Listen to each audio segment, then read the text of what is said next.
How does that look?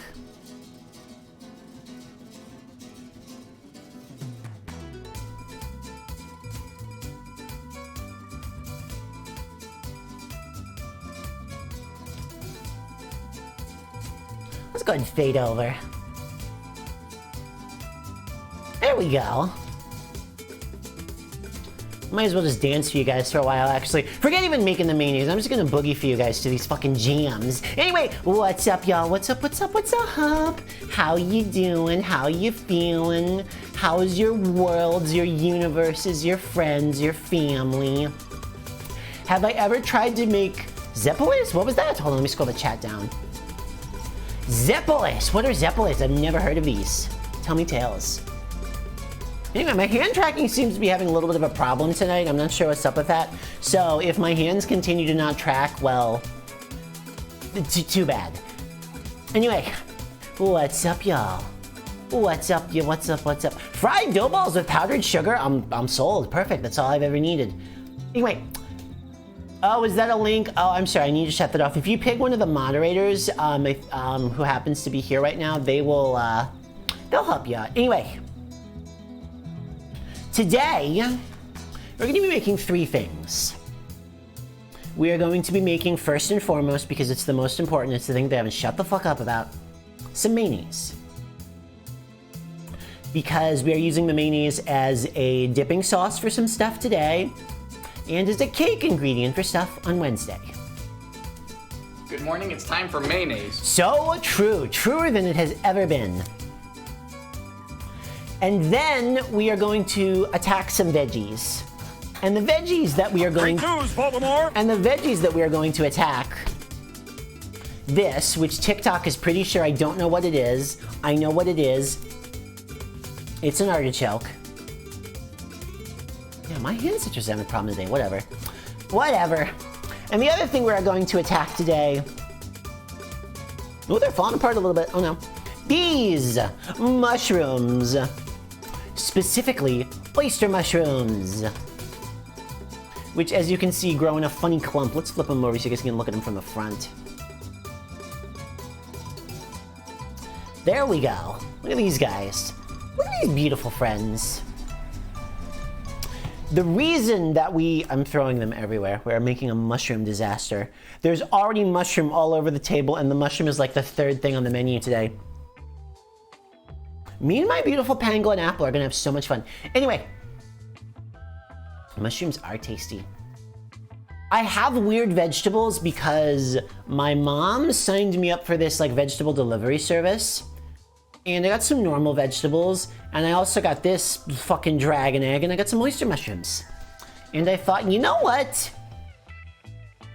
I'm gonna try and do some stuff with them. I'm gonna try and do some techniques and things. However, before we get to that, this episode and Wednesday's episodes are gonna start and finish with mayonnaise. So, everybody's got their mayonnaise jokes. You won't get started? Let's get started, because first and foremost, we've got some mayo to make. Let's see. You know, it'd probably help if I had a bowl, huh? Where in the world are my bowls? Oh, there they are. Good morning, it's time for mayonnaise. You are so correct. You are so correct. I'm gonna need some knives too. Any event involving knives and mayonnaise is a fucking party. Let's see, actually let me use the medium one for now. Now I'll use a big one, it's fine. I'll treat myself to a luxury and use that big one.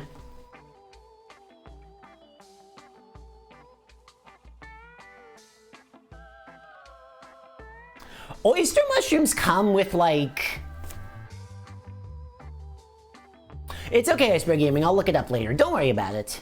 Don't stress too much. Anyway. So, the magic here is for anybody who's never seen vegan mayo.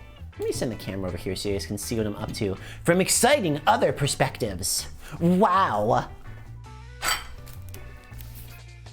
Mayo and knife power. Anyway, You might be wondering to yourself, okay, Gloop, how the fuck are you gonna make mayonnaise without an egg? And the answer to how you make mayonnaise without an egg... My fucking Google Home is talking again. Anyway, the answer to how you make mayonnaise without an egg... Actually, you know what? Bananas probably work too. However, we are using, I can get this on camera here, chickpeas! Which really are kind of magic. And yes, we are using aquafaba, which is a beautiful, very, very fancy name that means bean water! Yeah, vegan mayo is good. So the reason that you can do this, and here comes your science lesson for the day. The reason that you can do this is the purpose of the egg in mayo isn't flavoring. The purpose of the egg in mayo is an emulsifier to get things that don't want to hang out together, like oil and other ingredients, to do things that they normally wouldn't want to do. And eggs gets used for that a lot. But eggs are not the only emulsifier out there. Aquafaba is an excellent one. There's some soy-based proteins that can do it. Yep. So first and foremost, and it's amazing how much these recipes are almost exactly the same. So it says you need about three quarters of a cup of canned aquafaba, which basically is gonna be 1 can. I don't know what else I'm gonna do with the rest of these beans here, but we'll get there.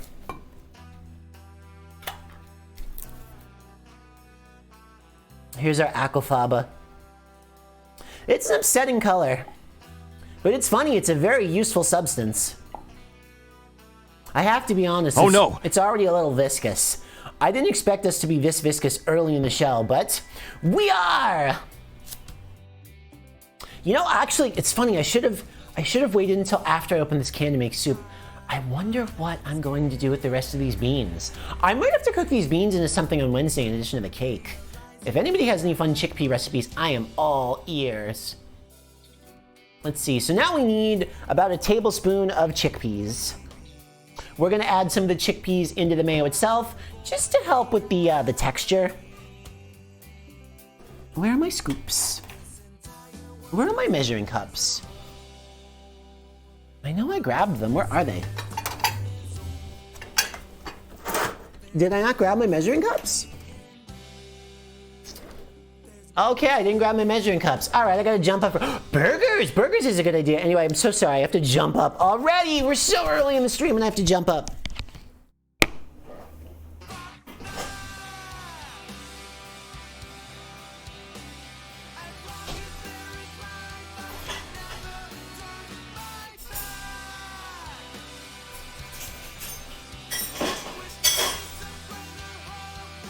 Yeah.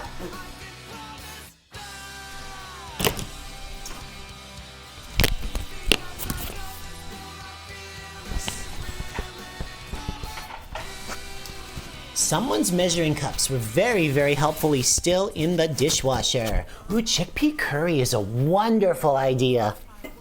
Anyway, so we're gonna add about a tablespoon of these bad boys. And we're gonna see what we get. And really, a tablespoon is not that many. A tablespoon is like... It's like 12. It's not that many of these boys at all. Hi, Ushi! Guess what? Brace yourself for mayonnaise. A sentence you've probably heard before, but today, it's literal. No, there's nothing to be uncomfortable about. Just me and my little weird brown bowl. Me and my wonderful little brown bowl. Anyway, how are you today? Let's see. Next we need about a tablespoon of lemon juice. And we could get lemon juice by buying lemon juice, or we could attack a lemon. And I gotta be honest with you, I'd rather attack a lemon. You don't need to clean bongs. Bongs are self-cleaning. That's the Reagan administration lying to you. You get to smoke out of the dirtiest bongs you want. It's allowed by government.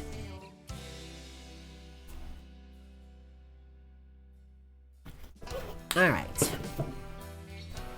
How much am I putting in here again? Let me see. I said half a tablespoon, right? Half a tablespoon lemon juice. Okay, cool. So we're just gonna dump it in here. Oh, you mean my sister's evil laugh when everybody fucking, ganged up on me in Mungus? I remember that.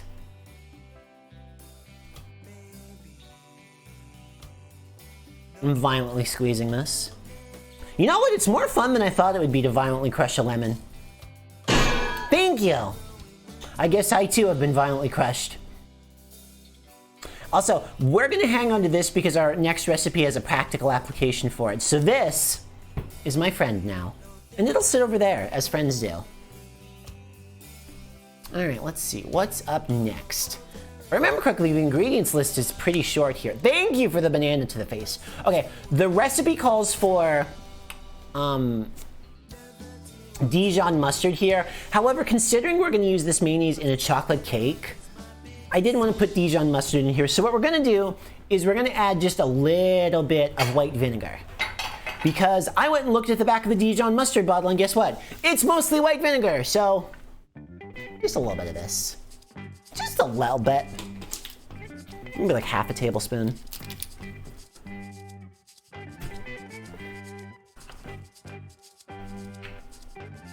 It's a big jug to swing around.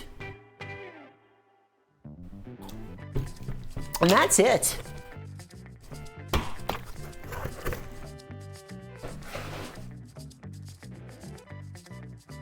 We are gonna put this mayonnaise in a chocolate cake. You heard me. Not only are we gonna put, this is Wednesday, so come back on Wednesday. We are gonna put this mayonnaise in a chocolate cake, and we are going to put this mayonnaise in the chocolate cake's icing. So if you think that's an interesting thing to do, stick around on Wednesday.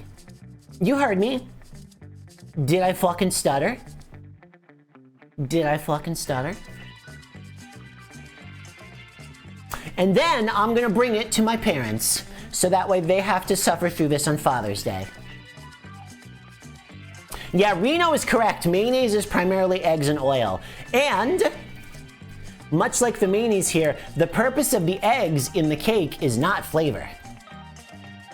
The purpose of the egg in the cake is for chemical reasons. Thank you. Alright, let's see. I believe this is the funny part. Okay, we need 3 cups of oil.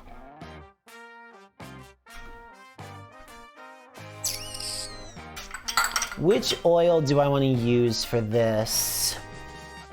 So the original recipe called for avocado oil. However, I'm very allergic. As I was reminded earlier today, I had an avocado allergic attack. Fucking sucked. For the base, the oil base of this one, do you guys think I should use canola or grapeseed? Because I'm not sure. I have both to work with. What do you mean it's the principle of the thing? It's fine to do crimes. Also, hi peeps, we're doing crimes. I think I might use because I'm gonna use the grapeseed oil for frying. Yeah, I'm gonna use the canola. I'm gonna use the canola, good idea. All right, so we need 3 cups of oil. Grapeseed oil, you're gonna go over here. I believe grapeseed, whoa, almost spilled the oil. I believe grapeseed oil is better for frying anyway. At least the bottle says it's better for frying, and anything that's printed on a food bottle, I trust immediately.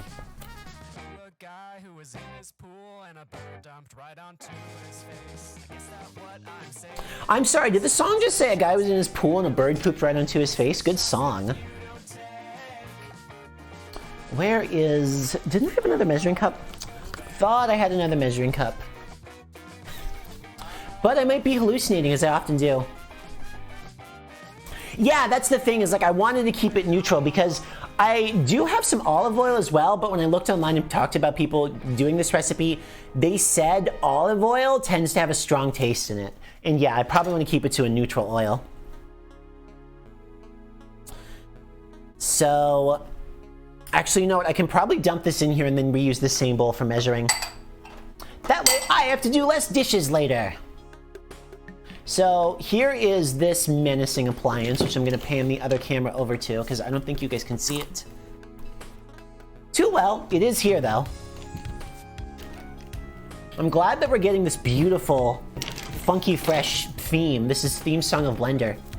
We are making mayonnaise, and we are going to use the mayonnaise unethically on Wednesday in a cake. Today we are going to be using it primarily as a dipping sauce, which is a normal use for mayonnaise.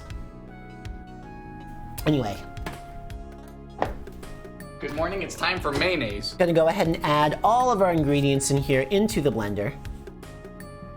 Actually, I'm gonna pop the blender thing off because I'm gonna spill everything everywhere otherwise. And I don't want to spill everything everywhere. That would suck. Don't need this. Oh, yes! No. How dare you call me Midwestern? Nothing about this. Thank you for the cheer. I appreciate that. Nothing about this is Midwestern because technically this is all vegan and they would never stand for that. Oh my God. Anytime like the fucking news is like, hey, by the way, McDonald's or KFC is trying this vegan product, there are so many people in the comments furious. And it's like, you don't have to buy it. Like if you don't have to, you can keep like, I know your identity is wrapped up in purchasing discount beeves, and that's okay. You can keep doing that. It's okay. But yeah, the reason today's recipe is vegan is literally the only thing stopping it from being vegan was eggs in the mayo, and I said, okay, let's just cut the eggs and just call it vegan. Anyway, all of our ingredients except the oil are going into the blender. I did not eat a spoonful of pre-dinner mayo. You guys are gonna see me eat my spoonful of pre-dinner mayo because I'm gonna have to test this. Anyway, you know what I am gonna do before I turn the blender on though? Look, the lid. Let's put the lid on the blender.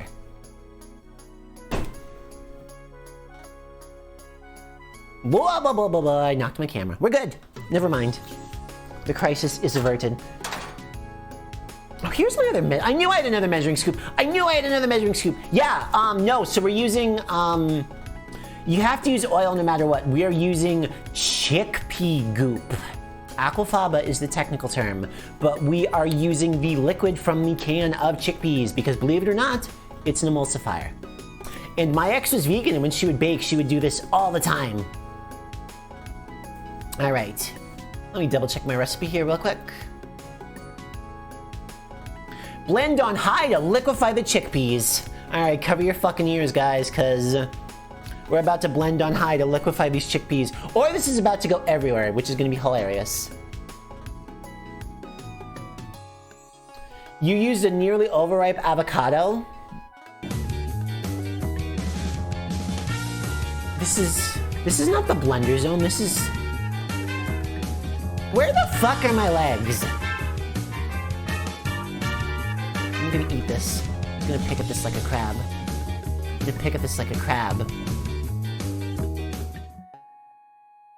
Never mind, we're back. Hold your butts. It's time for Jet Set Classic. You heard him. Hold your butts. Anyway, it's time to fucking hit this thing. Seen the light of day in close to 30 years. I'm scared. Dust it off. Holy shit!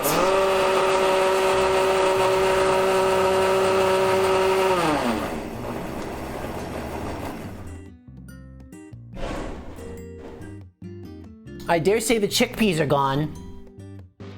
I dare say, you know what? No, actually, I can still see some chunks.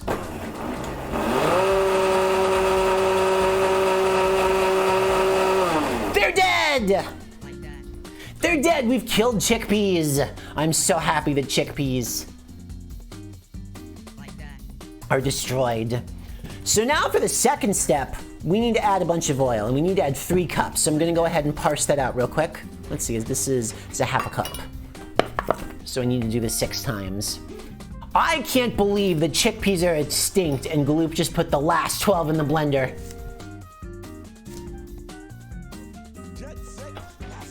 All right, let's see. 1. Tohu. Speaking of Tohu, I got a bunch of Toho remixes on the playlist today. 3. 4. 5. Holy shit, this is a lot. And 6. See, I told you guys, this is going to make way too goddamn much mayonnaise. This is going to make way too much mayonnaise. But it's okay, because we're going to use it in the cake. I mean, it's not okay, but like, we have a plan. It's not ethical, it's not nice, it's not even sane. It's motivated by a great idea from the 50s. But we're doing it! Toho is in the video game where the little girls shoot lasers at each other. Oh my god, I've killed the chickpea tracks.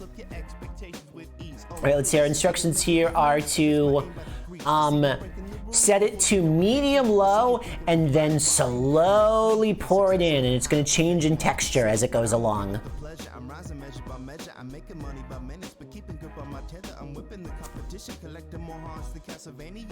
Oh, I've been warned about D&D. I play D&D with my sister. D&D is bad for your sleep. That's how they get you. When you're sleep deprived, it's easy to get full of ghosts. All right, so here's our blender. There's the top of our blender, and I think if I position the camera about right here, you guys can see what's going on. Can I back this up a little bit?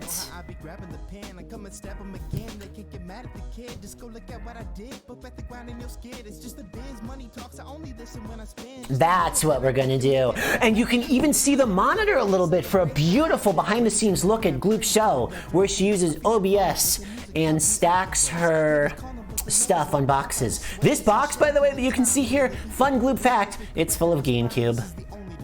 All right, let's see. So it said medium low. So this is so I'm gonna do like a 2 on the scale here.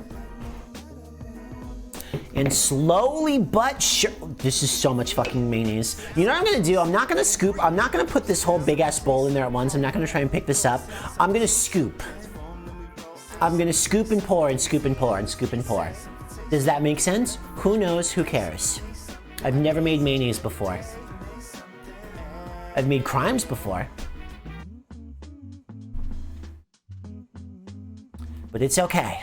I watched a YouTube video, and in the YouTube video it worked out okay.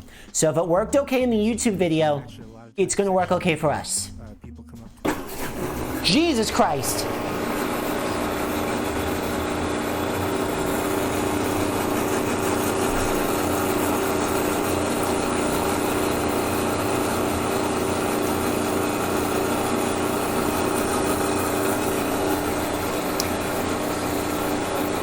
I bet you can't hear me over the noise.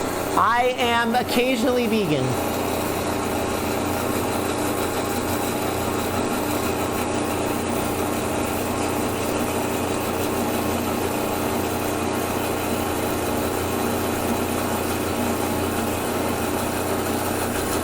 I was vegan for years. Oh, you can hear me? Good.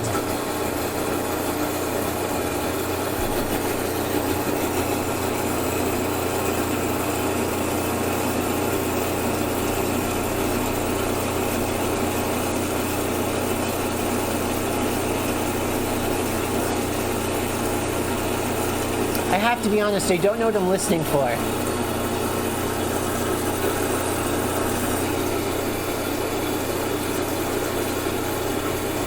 I have no idea what's coming, and I have no idea what to expect. I'm terrified of this thing, though.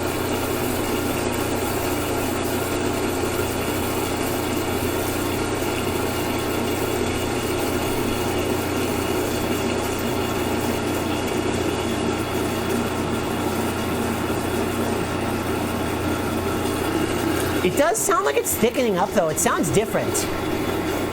More demonic. You were right to call this thing a chick track. This thing is full of fucking demons.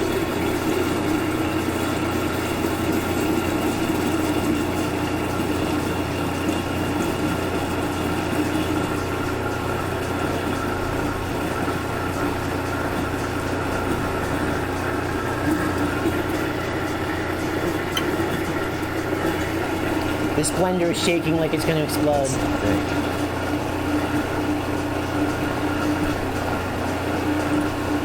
It's okay for things to be thick.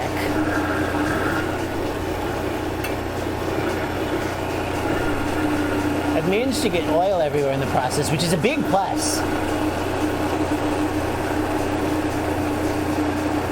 All right, this is low enough that I think I can just do this now. Actually, yeah, we're gonna go for it.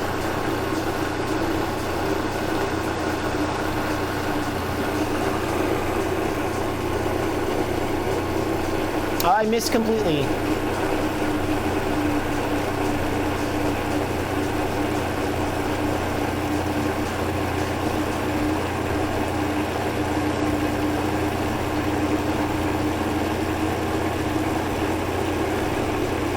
The way that this thing is shuddering is terrifying me.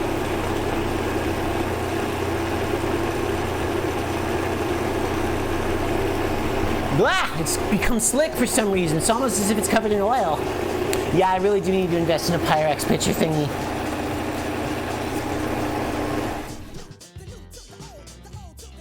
All right.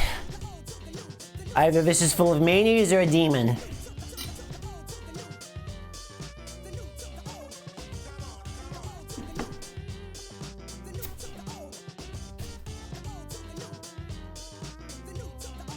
It's full of something. It's absolutely full of something, that's for sure. Can you guys see this? Look at this. It seems very thick. I don't have a spoon. I wish I had a spoon. Oh well. I think I might have to wipe up the oil after this already. It does look a little cursed, but it's okay. My hands have gotten very oily somehow. I wonder how that happened. Yeah, I might have to go to the BRB screen after this one. There we go. Is that mayonnaise? I don't know. I will say this. It does seem to be holding its form like a mayonnaise does. And inevitably, here comes the part. Okay, I'm gonna taste test this. I'm gonna tell you what this tastes like.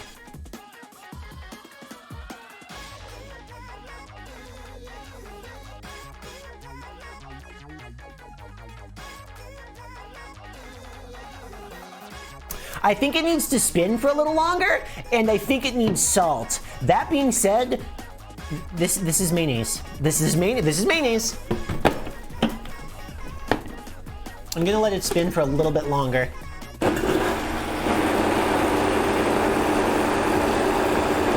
But yeah, it mayonnaised. It completely and totally mayonnaised.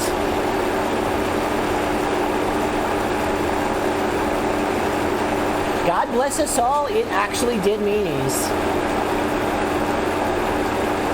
And the fact that it's undersalted is probably not the end of the world because we're going to use it as a dipping sauce, so we can just add some salt. We're going to use it in cake, so we can just add some salt. Like, it's fine.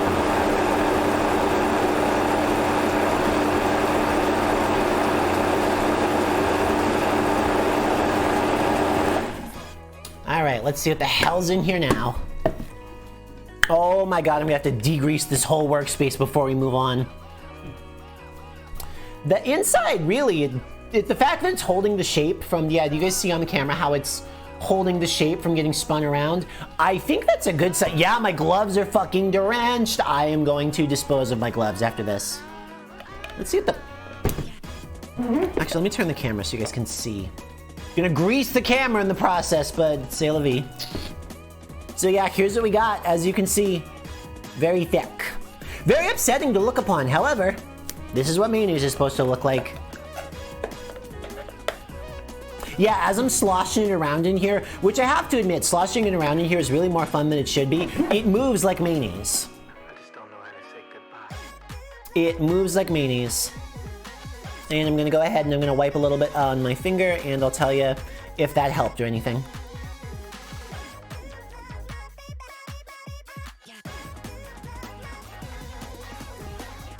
Yeah, no, that's lovely. That totally works. I'll be damned, that totally fucking worked. I'll be damned, that totally fucking worked, and it wasn't even all that hard. That being said, I did get oil everywhere. So I'll tell you guys what I'm gonna do. Oh yeah, it's the ultimate in front. Here's what you fucking do.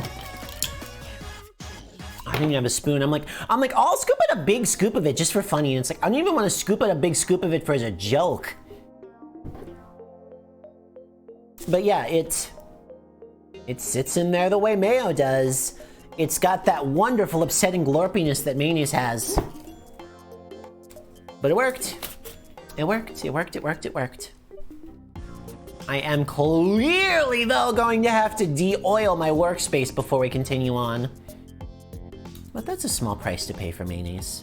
Usually the prices that we pay for mayonnaise are exorbitant and cost just not money, but your soul itself. Okay, so the recommendation here is to fold in salt. I'm not gonna do that because we're gonna use it for that other stuff. I'm gonna call it done. I'm gonna call it done. So do you guys mind if I go to the BRB screen so I can clean up around here real quick? Actually, it doesn't matter if you mind or not because it's happening. Wrong. Incorrect. There we go. There we go. Cause yeah, I gotta find the bottom of this workspace real fast. Holy moly. Holy moly. Welp. I guess I can check mayonnaise off the bucket list, huh?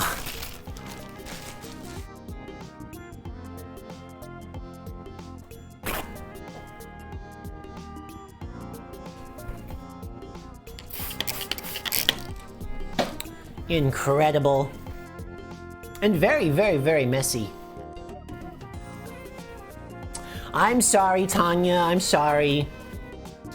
Yeah, there's oil everywhere. I mean, most of the oil is in the mayonnaise, but whoo!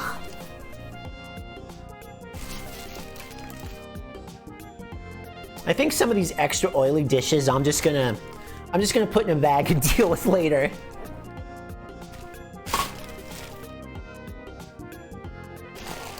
Cause the blender got a little drowned.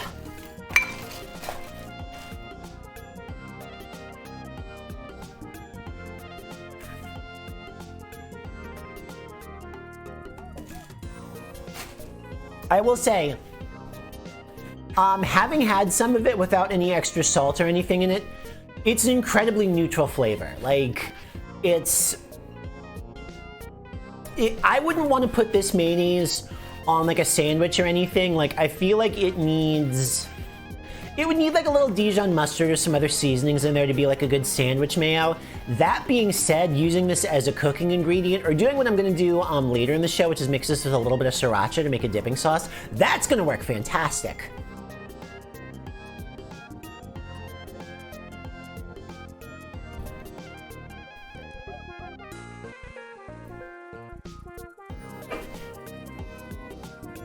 What else is in Hellmann's? I'm morbidly curious, what is in Hellmann's? Because I assume it's got some seasonings. I imagine most like commercial mayos have some seasoning in them.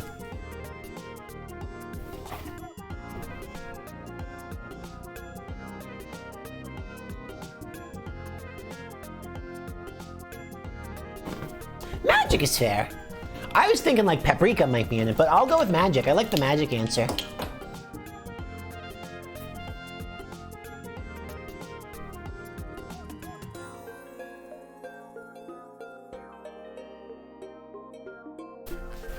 Where's my spray? Oh, there it is. Dun dun dun dun dun dun dun dun dun dun dun dun dun dun. Slap your mama seasoning.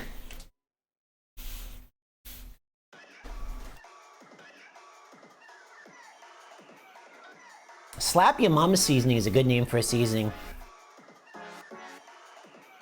But yeah, honestly, literally anything in this would help. Hell, this doesn't have salt in it, which is part of the problem. If it had salt, it would be very respectable sludge.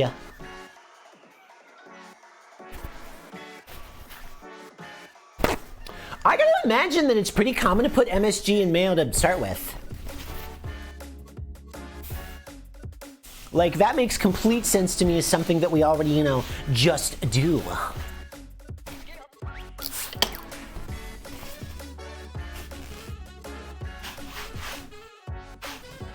I would.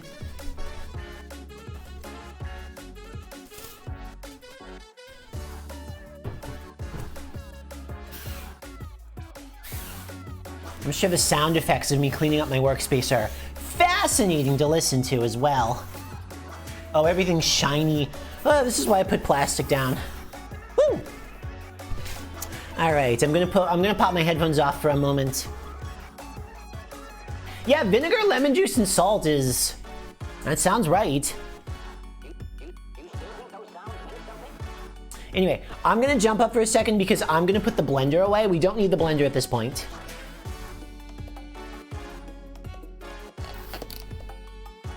and put the mayonnaise itself away because mayonnaise, we're only gonna need a little bit of you tonight. But you'll return on Wednesday. Tiny bit of sugar, huh? I thought Miracle Whip was the one that they drowned in sugar. They do drown like every time I've had Miracle Whip, it's sweet, right? Like they've definitely thrown some high fructose corn syrup in that motherfucker, right?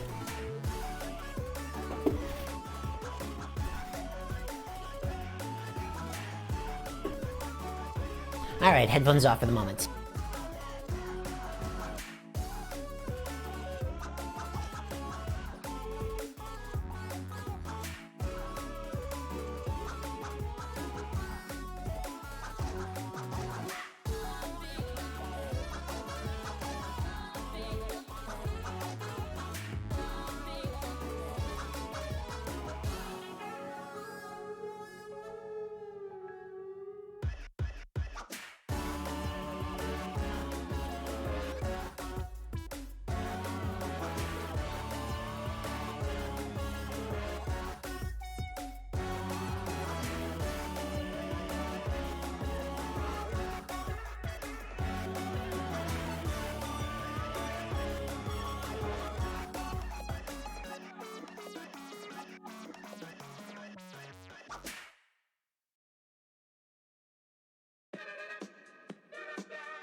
There we go. All right, I really hesitate to call this a clean workspace, but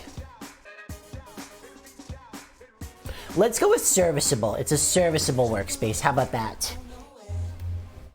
Boy, it does not want to track my handstick. By the way, I just realized, look, they're gay colors. Isn't that great? Because it's gay month.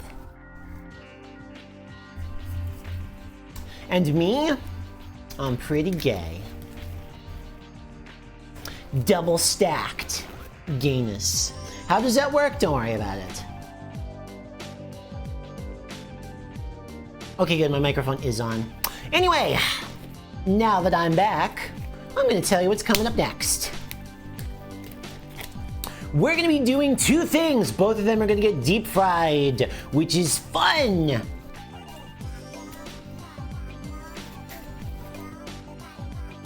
We are going to attack an artichoke, and we are going to attack some oyster mushrooms. By the way, I did bring along, because we're going to use it as a dipping sauce, I did bring along a little bit of our mayonnaise. And when there's not so much of it, as you can see here, this really looks a lot less terrifying when it's not in a massive amount. It looks much normal, right? Like, this is pretty reasonable. And I did, by the way, I did take just a little bit of salt and put a little bit of salt on a spoon and then put some of the mayo also on the spoon, and I had maybe a little slurp. And it's good.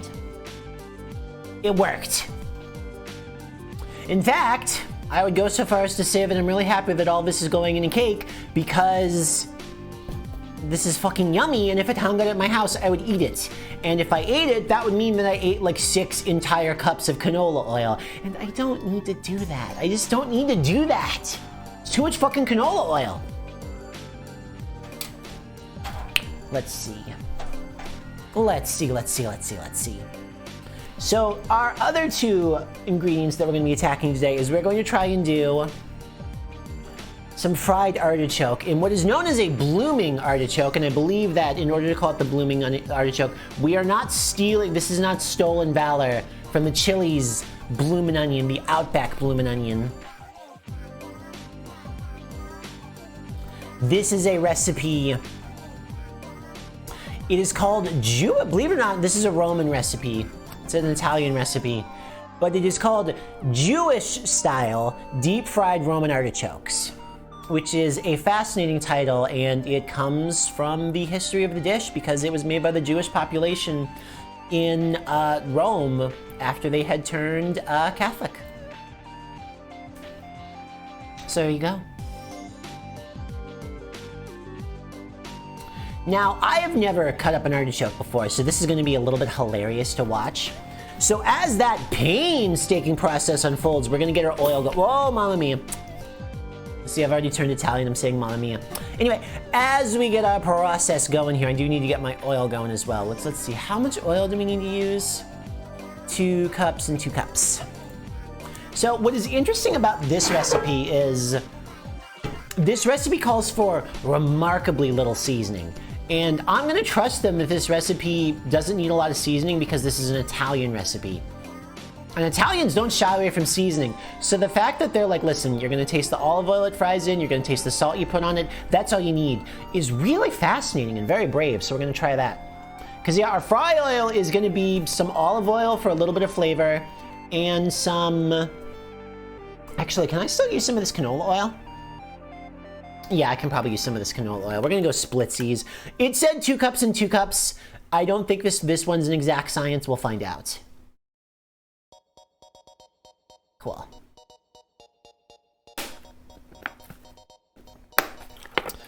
We basically just need to fill this enough to cover the temperature sensor.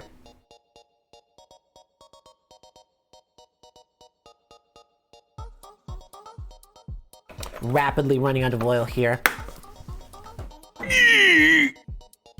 So true, Dreamy Stage.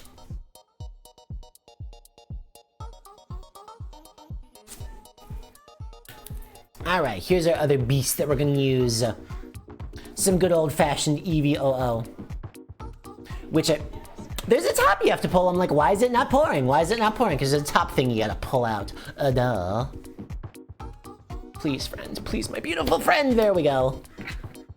There we go.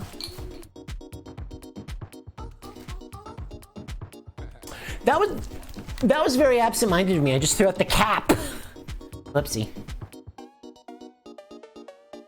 Get in there, you.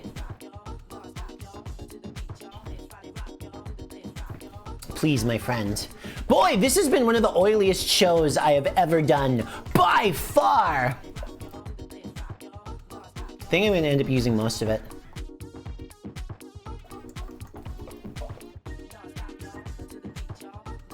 Please? There we go!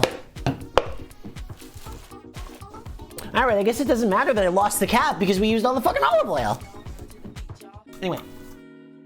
This stuff's gonna get deep fried, so we're gonna put it over here to hang out and start to deep fry. And then our other recipe needs to get deep fried as well, so we'll be all set in that regard. By the way, can you guys hear noise from outside? Because there's a conversation happening outside of my house right now. The hazards of streaming with stuff in the background.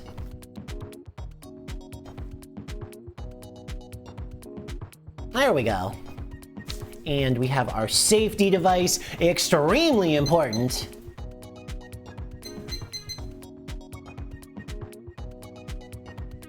Now, I want us to do this at 250. I'm gonna go ahead and overclock it a little bit past 250, because I'm sure by the time we get the oil, by the time we throw the artichokes in there, it's probably gonna drop pretty significantly in temperature after that. So what's very funny about this recipe is you fry them twice, which is very, very kind of cool, because you fry them first to cook them at a relatively lower temperature, and then you blast them with a much higher temperature to actually fry the edges and make them look pretty and get really crispy.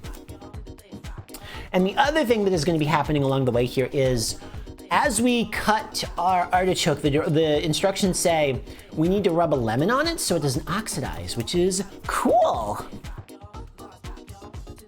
These are baby chokes, so hopefully I've made my life a little easier, because I've heard these are easier to work with. That's completely by luck, though. That is completely by luck. And I have to be honest, as I investigate this creature here, do you see this creature? This thing doesn't want to be eaten. Like, it is, I feel like it's growling at me. Look at this one, compare them. This one opened up to snarl at me. And it's pointy on top. So it's pointy on top. Yeah, baby choke. It's pointy on top. Apparently tons and tons of these leaves just are not edible, which is wild. They are. They don't want to be eaten at all. Also, my tracking, look, my hands are up, my hands are away. The tracking is convinced that artichoke is a hand. Do you know why it's convinced that artichoke is a hand? Because the artichokes are fucking alive. I'm gonna make a fucking live 2D artichoke, and you guys are gonna all come and watch the live 2D artichoke, and it's gonna be so cool and cute. It is really fucking funny that, it is so goddamn funny that the thing was like, yeah, no, that artichoke, that's a hand. Also, is this kind of loud? It seemed a little loud, whatever. Maybe not the end of the world. Let me look at my instructions on how to attack you real quick. So we need to remove the outer green leaves until you get to the part where the bottom half begins to turn yellow. Sick. I can do this. I can attack these.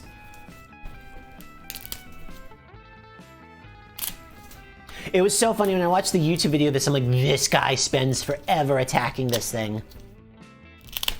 I'm very, very happy that I have baby ones to work with here that hopefully take a little less time. I wonder if when they make artichoke dip or whatever, if there's a machine to clean these things, or if people just get good at it. Do you think people you just do this all the time and you're just good at it? Because it feels strange to be like, cool, I'm gonna buy this whole big beautiful vegetable, and then you spend so much time knocking chunks off of it.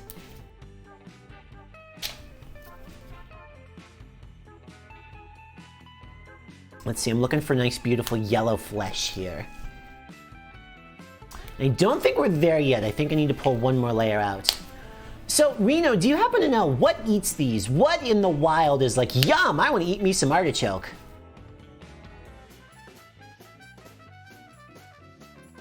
You guys are outside edges.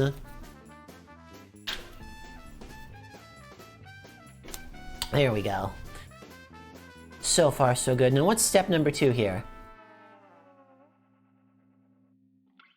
Cut away the tough fibers on the outer part of the stem.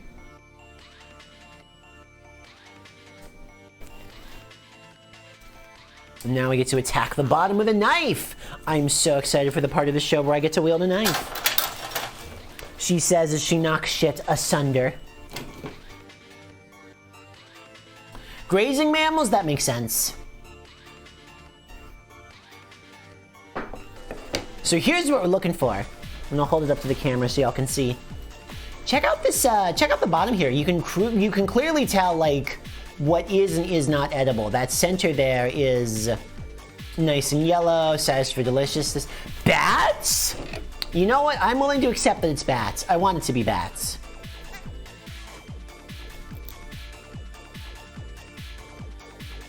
I just heard a noise. And the noise was probably just me scraping this across and it vibrated, but I swear to God this artichoke just made a noise at me. I swear to God this fucker snarled. I have a question. Is it still a vegan meal if your vegetable does not want to be eaten? Oh, and you're oxidizing, that's right.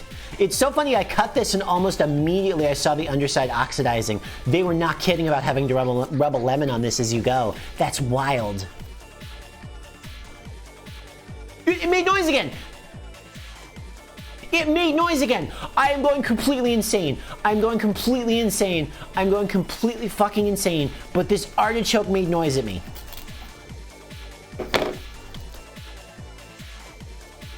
I swear to it. This artichoke made noise at me.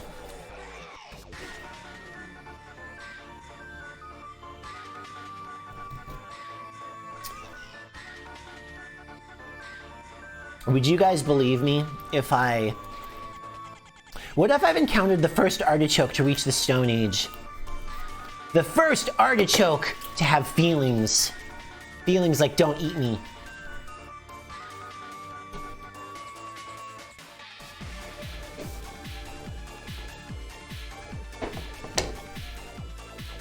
There we go, that's looking nice and yellow, and that looks a lot more like food than the other stuff.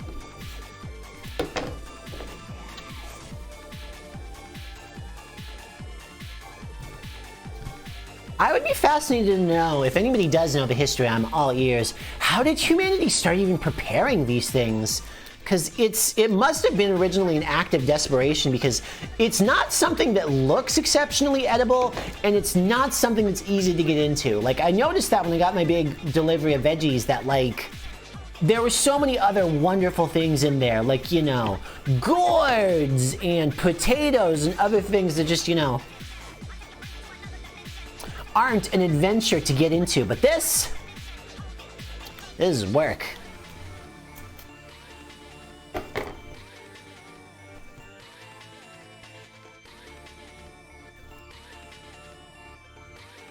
All right, let's see. We're getting there. We're getting there. We're getting there. You know what? That does make sense that, yeah, this is what people start to, people saw animals eating it and said, all right, fuck it, I'll give it a shot.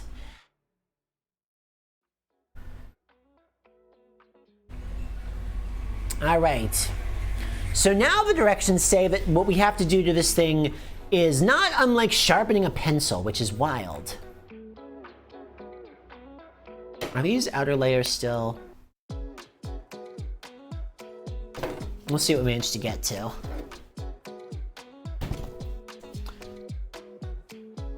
It's funny, I feel like I've hacked off so much of it. It's a little sad how much of it just is not edible.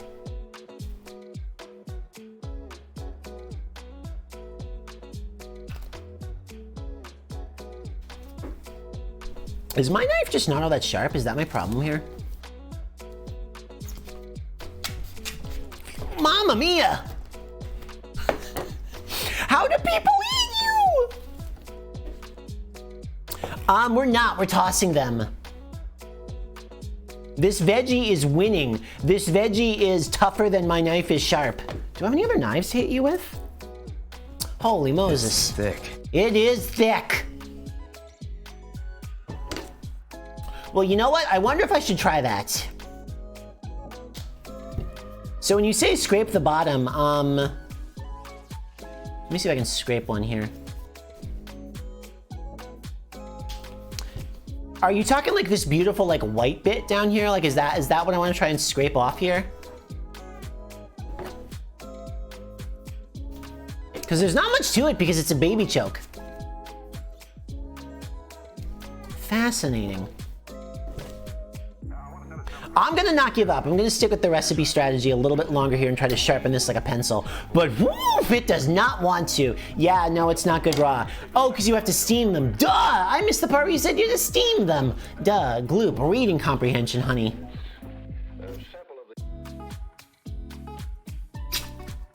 Oh, I finally managed to cut into the fucker. Ah, there we go.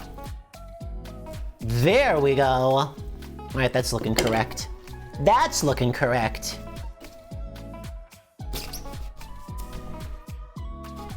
Holy Moses! How does... Humanity had quite some time on its hands when they managed to get into this thing.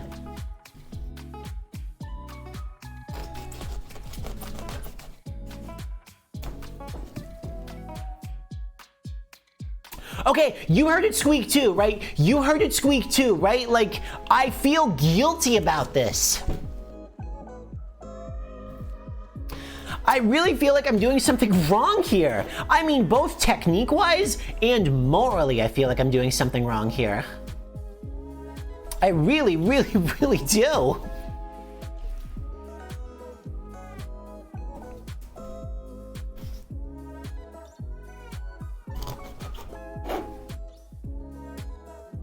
The goal here is that same part that you would scrape off the bottom of the leaf that Reno's talking about. The goal is to leave only that. It really is like it's wearing a jacket of knives. It is absolutely wild to work with. Well, I thought it was an artichoke, but I'm trending more and more towards the alien creature theory with every passing minute. This thing wants revenge. I feel like I'm gonna finish getting into this one and finish getting into its sibling. And the mama artichoke is gonna come raging around the corner. Also it's purple. I didn't know the middle was purple. Look at this. Look at this, look at this, look at this. It's purple in there. I didn't know it was gonna be purple in there. Cool. It might be a mouse, but yeah, I really feel like there's an adult artichoke out there somewhere waiting to exact its revenge on me for what I've done to the baby.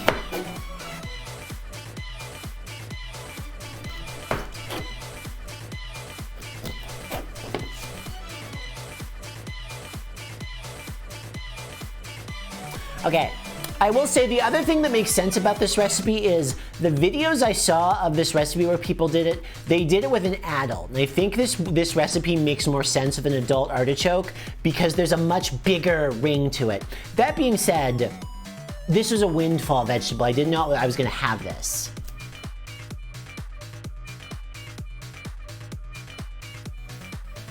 All right, so we're gonna get your purple out of there, which I've heard the purple is actually edible on a young artichoke, but I'm still gonna extract it. The purple is beautiful though.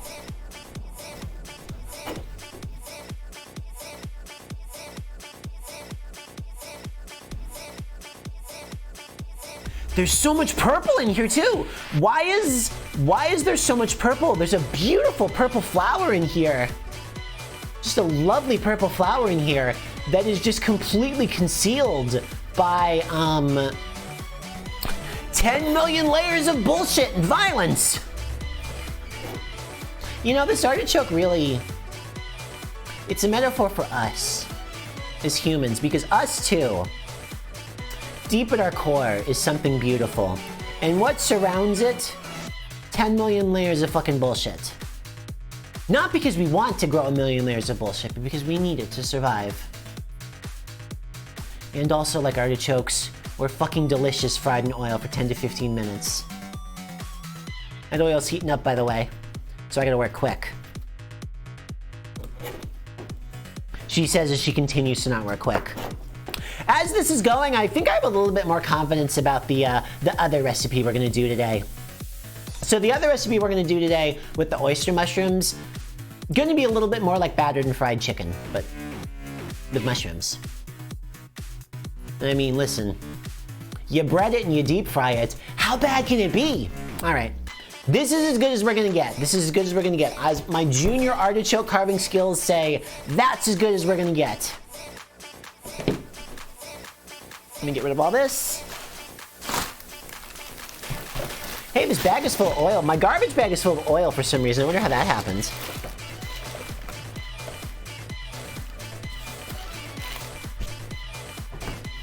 What a fascinating plant. What an absolutely fascinating plant. Thank you, Ice Bear. I will say I did notice the other thing is as I was going along, rubbing the lemon on it really did stop it from oxidizing, which is awesome. Cause, God, can you imagine if you did all this work and then your artichoke just browns on you as you're going? Depressing. I'm gonna go quickly. I'm gonna use the power of this funky fresh dance track. And yeah, it makes sense to work with the big ones because it seems like it's about as much work to carve up a big one as a little one, but the big ones just have so much more meat to work with. Is it meat? Do you call it meat?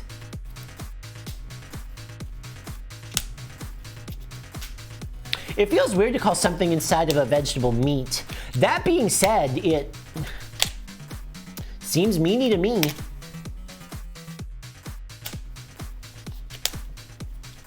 This one's bigger too, so I think the fact that this one's bigger may stand a little bit more of a chance. Flesh! Flesh. Flesh, flesh, flesh, flesh.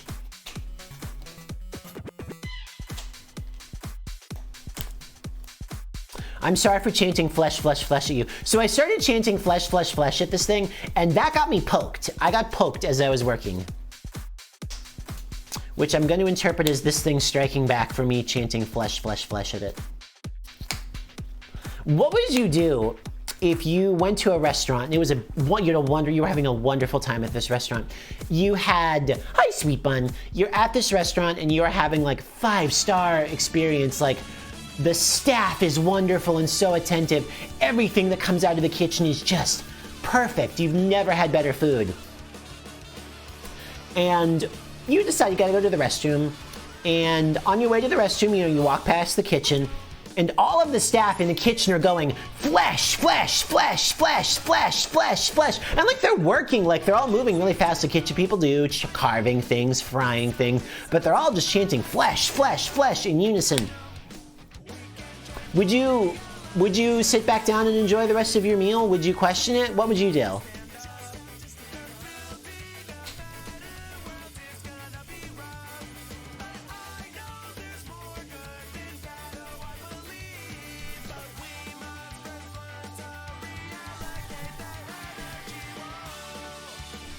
Time to carve you!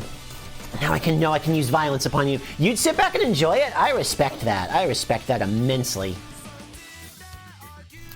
I respect that immensely. Well, they didn't even. Well, that's the thing is, they're just doing normal restaurant stuff. They're just vibing. I mean, they're not vibing. They're hauling ass, but they're chanting flesh, flesh, flesh. Oh, I think I overcarved this one. Damn it! I really, really, really went in on this one. I feel like there's only a tiny little bite. You know what, Mr. Hickory dude? That's a very good point. Every story that I hear out of kitchen people is fucking bonkers. You know what? I think I overcarved this one. Oh well. There is still enough flesh here for me to at least sample what it tastes like. That I'll take.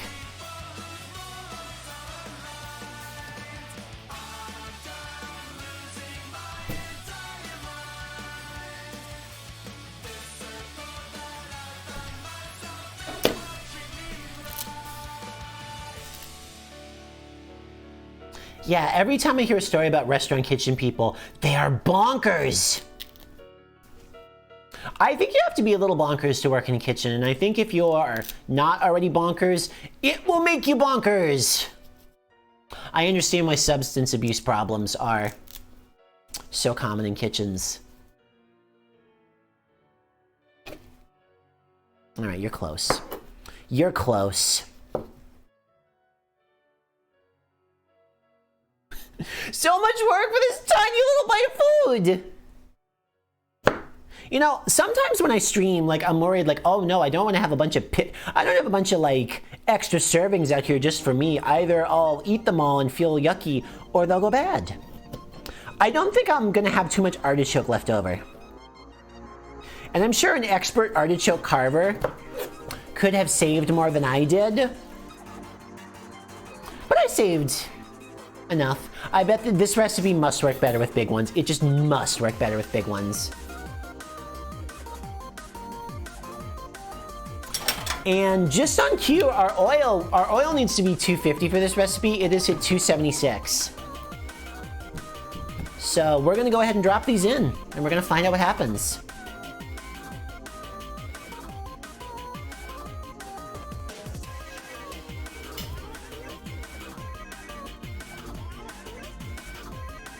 We're gonna find out what happens. Where's my timer? So it said that these need to be in here for 10 minutes? Did it say 10 to 15?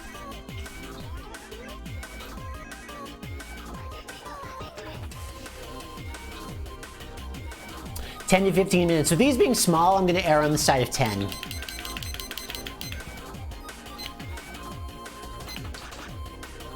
There we go. Here's our timer running. You guys would probably believe me anyway that the timer is running. Anyway, while we're doing that, we're waiting on that, I am gonna go ahead and dress up our mayonnaise here a little bit. I'm also gonna get rid of this garbage. Please pardon the garbage noises. Boy, if we were on a phone call right now, if we had a Discord call right now, one of you could be like, oh, pardon the garbage noises, you mean you talking all the time? And it would be very funny. Hi, Yokopomo! Hello, hello, hello, hello. How are you doing today? We're frying some artichokes. Actually, you've shown up at a great time because we're frying some artichokes. And look at this. Do you see this horrible demonic substance? This forgotten viscous crime. It's mayonnaise. And I made it. All by myself. Well, the computer helped, as the computer often does. Good morning, it's time for I'm mayonnaise. gonna flip you too, just so that other side has a chance to dunk. We'll keep those flipping a few times. But let's see what it wants me to do with my mayonnaise. Boy, the phrase, what do you want me to do with your mayonnaise, is quite a phrase. Combine the mayo with salt and lemon juice and mix well. I think instead of combining with salt and... Do I have a utensil I can stir with? I don't think I have a utensil I can stir. I'll use the knife to stir, it's fine. Anyway, I am gonna go ahead and combine... Yeah, I don't want you to answer that mayonnaise question. I said that and then I was like, you know what? That's too spicy of a question to ask on TV. It just is. But yeah, what I'm gonna go ahead and do is... I'm gonna go ahead and add just a little bit of sriracha. Just a little bit of sriracha and a little bit of salt to this mayo, because right now it has no salt and it definitely needs it. And I'm gonna start very, very, very light with both. I'm gonna start very light with both, and I bet it's not gonna need much at all.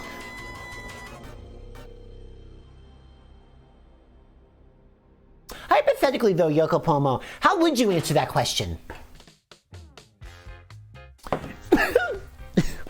Excuse me, sorry about that. Alright, so here's our mayo. We're gonna just unethically do this for a hot second. I would love to make more, but again, it would only make sense to make a lot of dipping sauce if I was dipping with a lot of people, and there's only one Gloop here right now. Alright. Doesn't really look all that different, it's a bit pinker at best. But let's see what it tastes like. Let me use a different utensil. Do I really have no other utensils? Did I not bring anything else over here? Here we go. I'll use the lid from the beans as my tasting utensil, so that way I don't have to get up.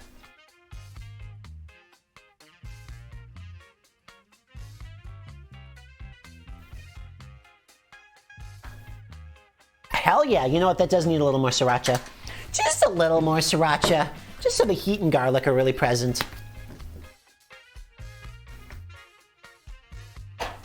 That being said, though, it's lovely.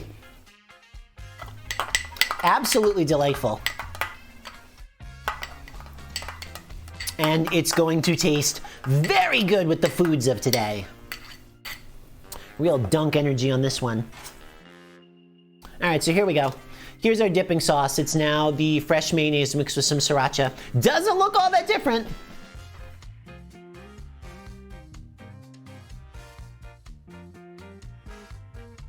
But holy moly, that's good.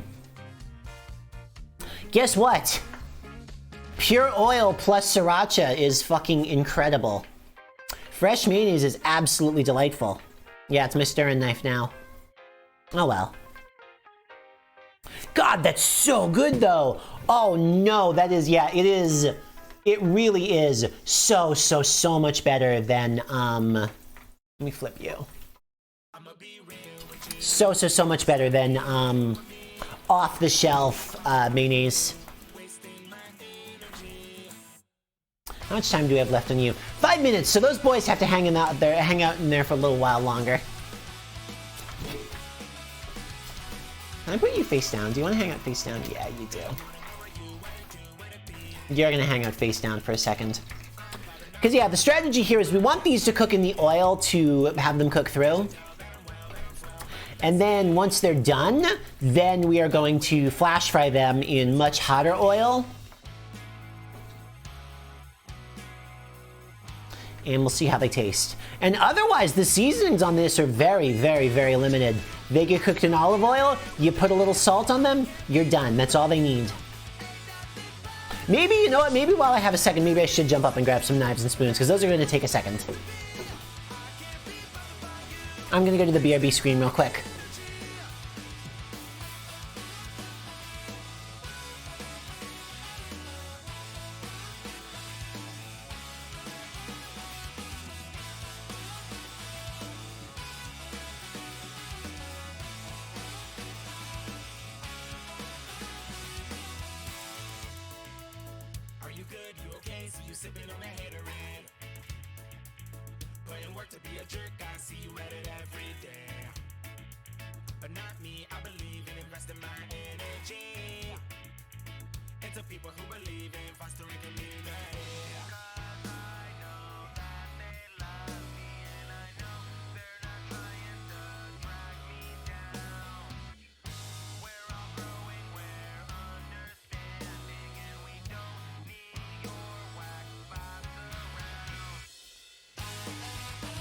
There we go.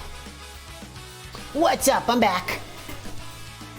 As foretold by prophecy, I have utensils this time. Isn't that wonderful? And let's see, how long do we have left on our timer? 3 minutes!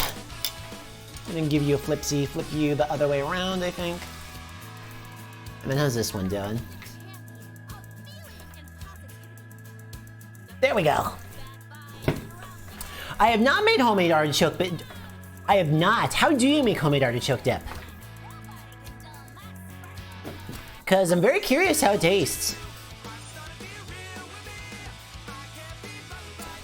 But yes, let's see. Once those are done, what do we need to do next? I believe they need to chill out and then we need to... Where's my mouse? There's my mouse. Jeez, there we go. After that... Oh! Holy crap, we've gone to the sandwich dimension. Oh, why am I bothering to cook food when I could just have you guys teleport me here and enjoy the spoils? Which I'm now petting more than eating, but that's okay.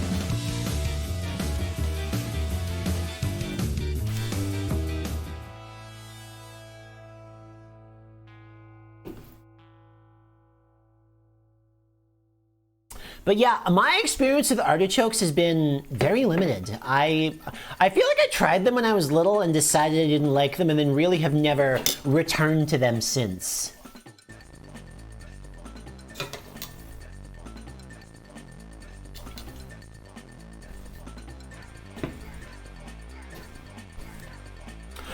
You know what, listen, I completely understand. There is something different about gas station food.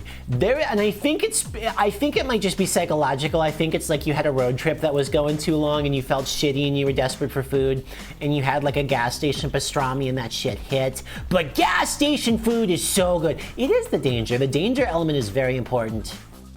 And yeah, it needs to be a little wilted. You need to like flip it over and check the expiration date and be like, that's close. That's close. I'll try it, but it's close. One of those. These bad boys have about a minute in there, and then we're gonna salt them and up the temperature. I did cook them a little bit hotter than we're supposed to, but hopefully it's fine. Oh, you sniff it? I feel ya. I feel ya. God, I ate so much gas station food for like no good reason for like years and years. Yeah, you gotta sniff it. Listen, if you go to a gas station, there's a lot to sniff. You can sniff the gas. You can sniff the sandwiches. You can sniff the bathroom. You can sniff Hubert, if you ask him nicely. What do you do if it does smell funky? What if it's like a good funky? What if it's like a mushroom funky? She pulls out a visual prop. What if it smelled like a mushroom, like a nice funky mushroom? See if I can get some of my extra garbo out here in the meantime as we're waiting. Awesome, we're gonna pull these bad mamma jammas. All right, as we pull you, let's see what you've become. So I'm gonna have to pull them closer to the camera to get an idea. I'm gonna put them over here to de-oil a little bit. We're gonna see what we think of these as well. You'll probably live. It's fine to sniff gas. It's fine to sniff gasoline. You just can't sniff the gasoline from too close. All right, I'm gonna give these a second to cool off and not be lava hot, and then I am going to show them to you guys on camera and salt them. And while that is happening, we're gonna let this oil get up to 350, which shouldn't take that long. The oil is currently at 292, 293. It's getting there. And once it gets up to 350, we'll put them back in for their flash fry. They do! You're right! Let me grab the camera here real quick. Oh boy, here we go on an adventure. Let me make sure I don't dunk the cable in the oil. But here's what they look like at this stage of the adventure. And I wish I'd been able to get more material off of it so that it could bloom properly. I think this is much easier with the big ones. Does look like a little witch hat though, huh? So the goal of what we're gonna do next is we're gonna salt them and we're gonna hit them with really hot oil to help them crisp up. So I think I'm gonna go ahead and do that. I'm gonna put this over here so you guys can keep an eye on the oil. Very menacing looking stuff over here, it really is. Oh wow, that camera is way hotter than it should be. Oh well.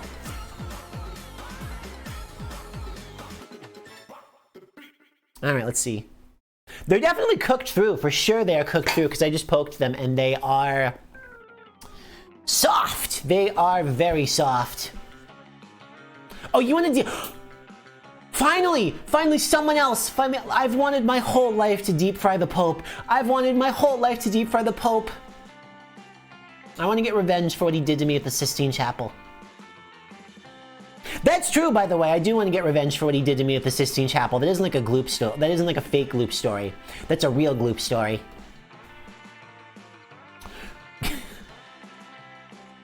Yes, eat the rich and deep fry the Pope.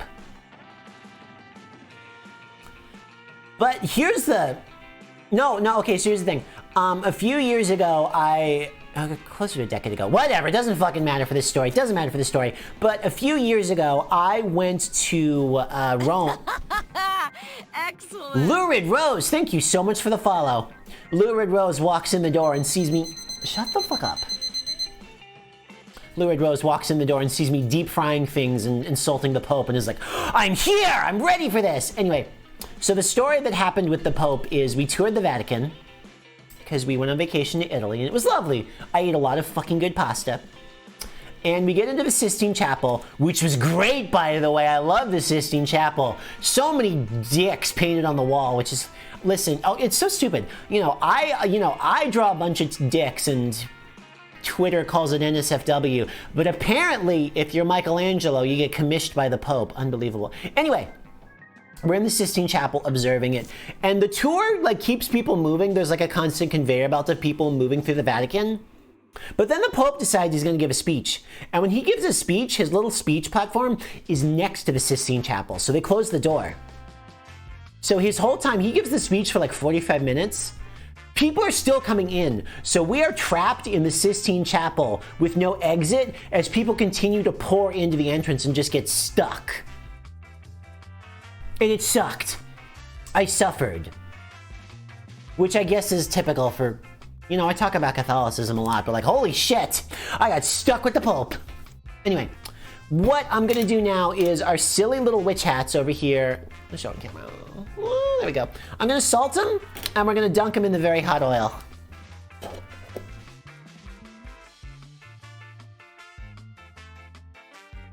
And hopefully, the dunk in the very hot oil takes them over the edge. To Flavor Town! Popified goo? I love that you said popified goo.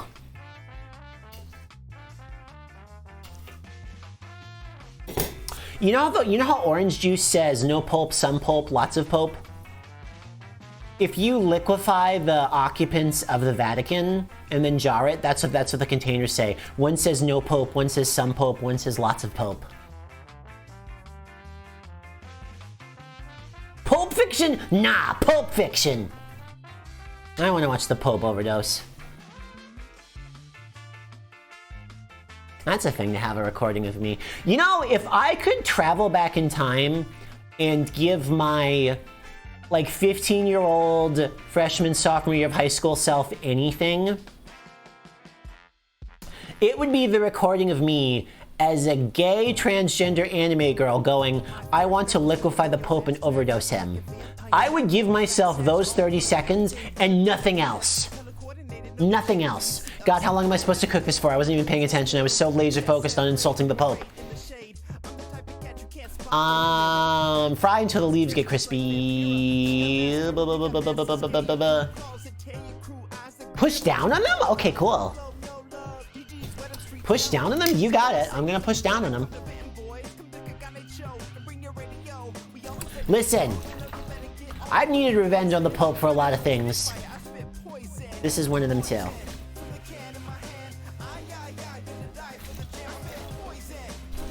I'm smushing you, as said in the book. Ay, ay, ay, gonna die for the jam.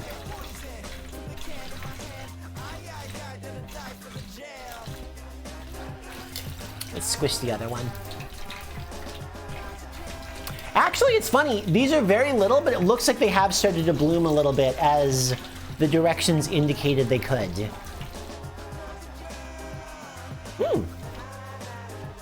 Alright, you know what? I'm gonna pull you. You've had a long adventure. No, I'm gonna pull you. No, get out of the pool! Swim time is over.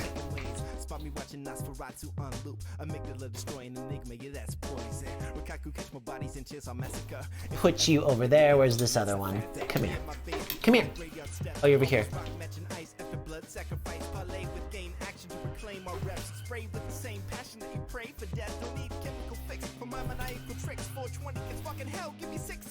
Sizzle boy! Big sizzle. Alright, we're gonna give those a second to cool and then I'm gonna sample them because holy moly are they hotter than Hades.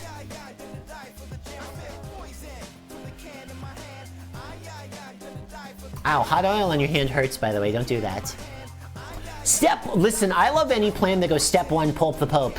Step 1, pulp the Pope. Step 2, sneak into the Vatican archives where they keep the Pope pup that they feed to every new Pope. And drink all of it. Hold on, are you implying that there's a Pope pulp that's sort of like royal jelly? Are you implying that the entire like Vatican City is just some sort of like beehive? I'm not gonna turn the burner off. I am gonna turn the burner down low because we're gonna deep fry another thing. Actually, you know what? I can get started on chopping my next thing while we wait for those to cool down because I want to try them, but I don't want to burn my mouth. That makes sense. Peebs, that makes complete and total sense. What did I... Oh, you can just see me. Cool. That's fine. You can see me. People get to see me. Go ahead and keep that set to... keep that set to medium. Because we're going to use that in a second. Because the next thing we're going to do, which I'm a lot more confident about, is we are going to do some oyster mushrooms, fried chicken style. So I may actually wait a second, have a sample of these so I don't burn my fucking mouth. We're gonna give those just 2 moments. Let me look at my directions for how in the world I'm gonna do these bad boys.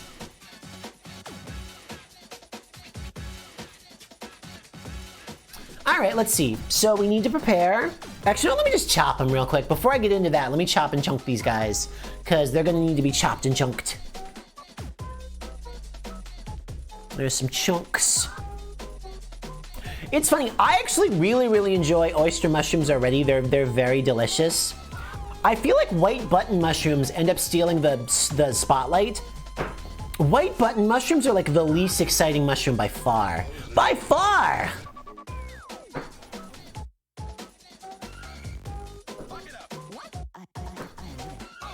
Alright, that was pretty easy. So we have some few randos which we'll use as well. I'm gonna go ahead and stack these. I can stack them over there off camera. You guys believe that they're there. You guys have object permanence, unlike me. Me and the 8-month-olds are on the same page. I can't see it, that shit disappears. I think 4 chunks will be enough. Cause we're gonna have to get our dipping stations ready next. Dipping and dunking. That's what we live for around here.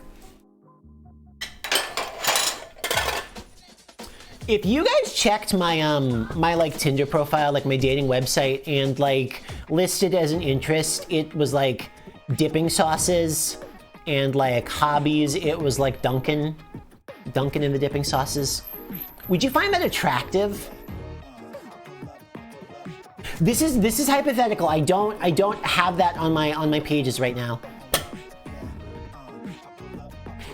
No, I don't. Let's see. Hold on. I've never dipped and dunked any white sauces. I would never. Are you still? Actually, you know what? Those are probably reasonable enough that I can take a bite. We'll do the oyster mushrooms in a second. I'm gonna take a bite of this boy. So first I'm gonna take a bite of it without dunking it in anything, and this is pure avocado experience. Avocado artichoke, holy shit, Gloop Queen! You don't remember what you're eating! So I think in order for this to bloom, it was just too small to bloom. You can see it started to like flake apart on the edges, but because it was a baby artichoke, there just wasn't enough to flake apart. So sad. Ooh! Oh my goodness, it's so good though. Oh my goodness, it's so good though. So since it's just, since it's pretty much just oil and salt right now, and a lot of frying, it tastes very like plain potato chippy. But there's nothing wrong with it tasting plain potato chippy, but the flavor of the artichoke itself pairs very, very, very nicely with just those simple combinations, which is really, really good. Now the question is, if I take my my sriracha mayo and combine it, let's see how this tastes. So here we have a nice, decent chunk with some sriracha mayo. Let's see how this tastes. Let's find out.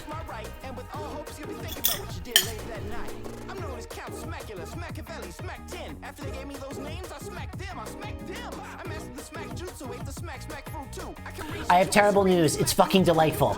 I have terrible news. It's fucking delightful. It's so good. God, I understand why Rome popped the fuck off for these. That's so good.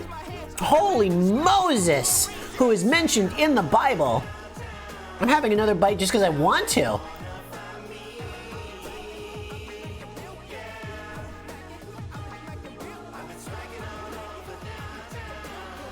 wonder people put so much work into carving these motherfuckers up. That's delicious. Damn. That's wonderful. All right, I'm setting that aside for now because guess what? Once this stream is over, I'm eating the rest of those. I'm going to enjoy that. That's great. Oh, I'm so happy that after all that fucking work, those goddamn artichokes tasted good. I am so happy. Because holy shit, they made me work for that. Anyway. We are going to move on to item number 3 tonight. Item number 3 is going to be oyster mushrooms, which we are going to bread and fry. Which is why I kept the oil hot, because they're gonna go swimming. Let me pan the camera over this way a little bit further away from the oil. There we go. But yeah, I will say, that recipe I did there for those artichokes, that was lovely. That being said, if you're gonna do this, I would use a big artichoke, like a big artichoke, because it was so much work. And I would like, plan on like sharing it with people. This is really good. And yeah, the mayo definitely does help. Like, you could definitely just chomp on it with just like the salt and the olive oil. It was for, I know! Let me set this. But yeah, a lot of work to get into an artichoke, but worth it. Like a lot of things that I make on the show, I don't think it's gonna be an everyday snack, but it was good. Anyway, we're gonna fry some shrooms.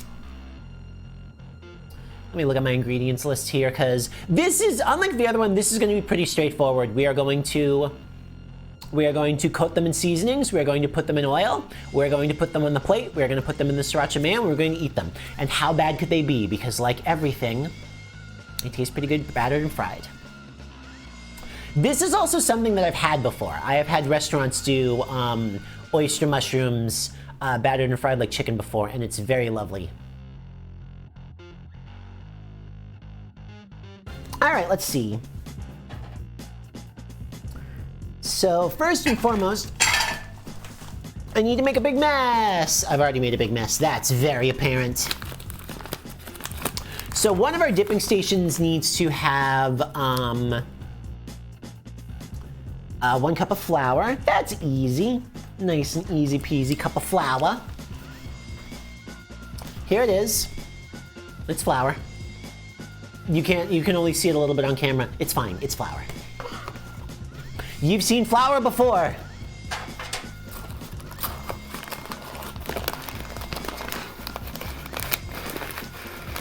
Let's try not to explode it everywhere. I've had flour explode more than a few times on the show.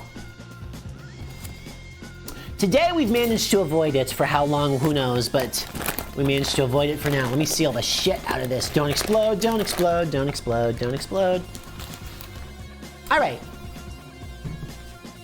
Now on our other plate goes almond milk. How much almond milk? 3/4 of a cup of almond milk? Okay, cool.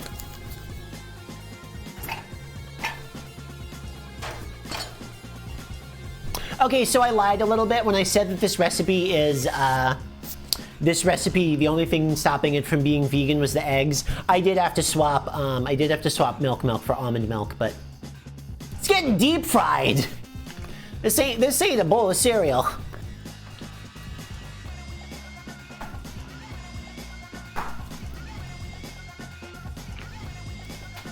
All right, so 3/4 of a cup. Oh God, it's gone everywhere. That is not the white sauce that I expected to go everywhere today, but I guess it's happened. There we go. Now it wants me to add apple cider vinegar to that? Really? How much apple cider vinegar? 1/2 tablespoon of apple cider vinegar. You got it, champ! I put my trust in you completely.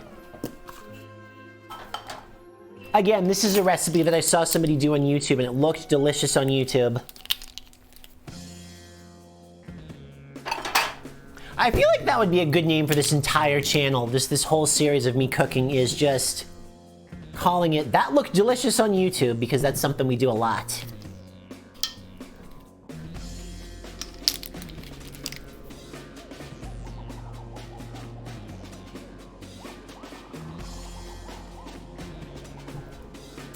question. Have you guys watched other YouTubers, like, or other Twitch streamers, other people cook live? Because I have a question. When other people cook live... Actually, Yokopomo, please, by all means. I would love to see it.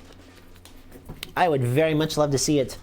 But yeah, my question is, when you guys watch other people's cooking shows, do they eat the meal? Because I noticed this. There's another VTuber who cooks. She's much bigger than me. She's really cool. Onigiri. I think after she's done cooking, I think she hangs out and eats with the channel. And it's like, it never occurred to me to do that. I'm like, do we want to hang out? Like, I didn't want to hang out for the whole meal. Like, I definitely wanted to, like, sample it. Like, of course you gotta find out and sample it if it was good or not, but, like, she'll, like, hang out with her channel and just, like, finish eating, and I'm like, maybe. Which seems funny to do, but I guess at the same time, if you watch somebody, you're watching, like... Oh, good, appetizer on my head, thank you.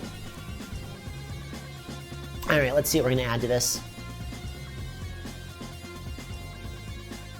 It feels just a little bit, like... feudal, you know, for me to be like, you want to hang out and watch me eat? It's like, this is the sort of thing kings do in Shakespearean plays. Okay, if I can eat with you guys, I'm gonna fucking eat with you guys. How long have we been going, by the way? Oh, we've only been going for an hour and a half. Hickory, dude, are you gonna backseat my eating? Are you gonna tell me that I'm eating wrong? That would be so funny. Oh my, I kind of want you to do that, I have to be honest. That would be hilarious. All right, while these two are hanging out, let's see.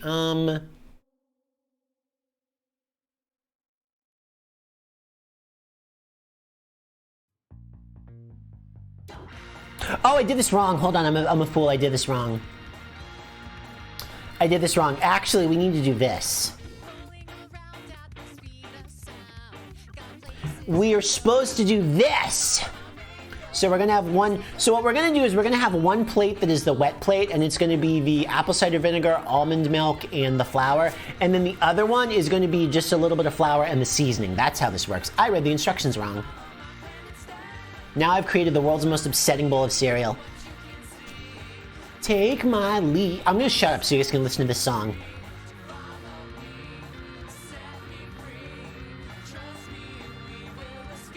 It's my favorite Mario song.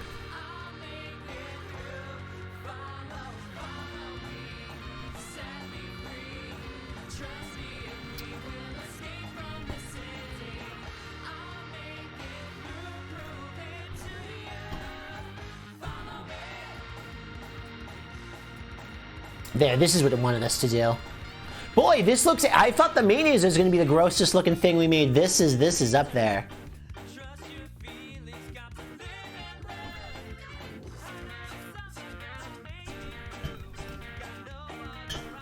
Had I done this in the right order, it would have been less glorpy, I bet. Oh well. That being said, it's okay, because clearly this looks like a batter.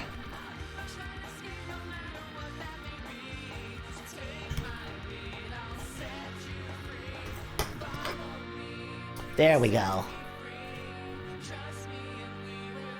Yuck! Wonderful. Mission accomplished. Alright, and then on the other plate goes... half a cup of flour. Yeah, I need the flour back. Oh well.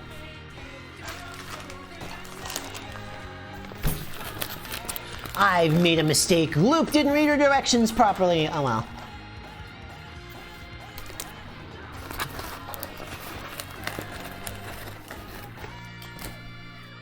There we go. And I've managed to get flour all over myself at the 11th hour. Such is life.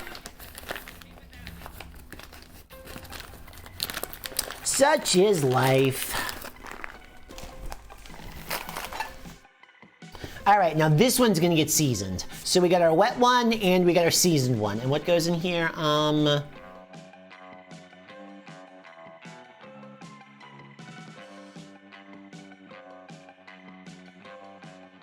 Let's see,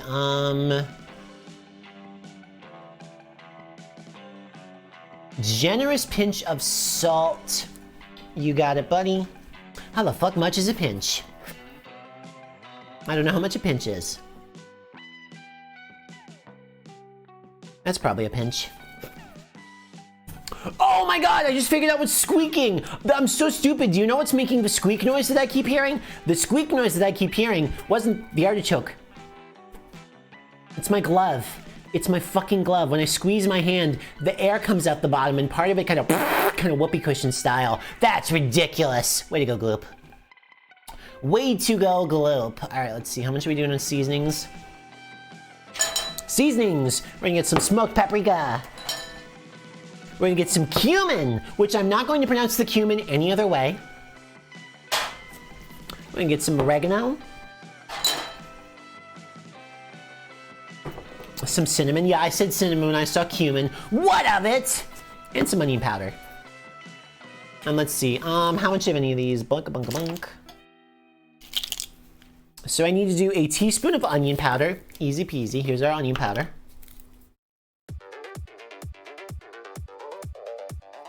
Easy peasy. How much smoked paprika? A teaspoon of smoked paprika. Listen, hands are allowed to fart. The whole body. You listen, some people fart with their butt, some people fart with their heart, okay? That was the stupidest fucking thing I've ever said on Twitch. Bar none. I can't get this open. Fuck it. There! That's our smoked paprika. Fuck it! How bad could it be? Let's see, how much cinnamon? Quarter teaspoon of cinnamon. I was like, good. That sounds like a lot of cinnamon otherwise.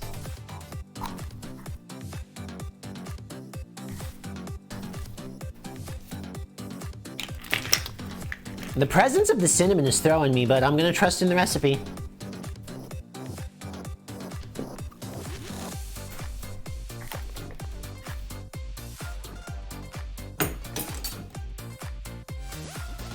Is that oil still going? Yeah, that oil's still going. Okay, good. Okay, good. That oil's still going. All right, let's see. And how much oregano? Half a teaspoon. Easy. This one I haven't even opened yet. These are so hard to open. They're hard to open with gloves. All right, you know what? I'll get a new glove. It's fine. I'll get a new glove. It's fine. You need your fingernails to do it, and you can't do it with gloves. There we go. Mission accomplished. Everything is okay now. How much was it? Half a teaspoon.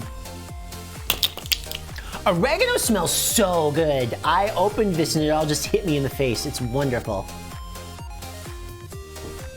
And then, let's see, what's my last one here? My last candidate here is the cumin. Half a teaspoon. I'm already holding it, cool. Easy.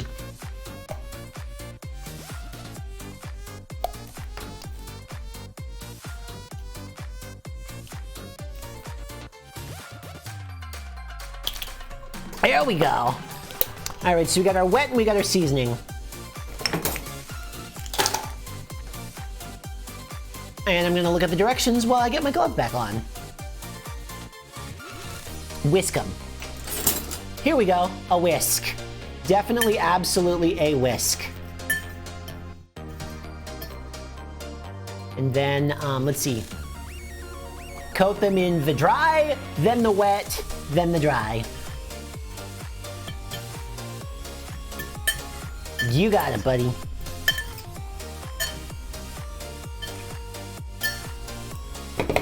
You got it, buddy.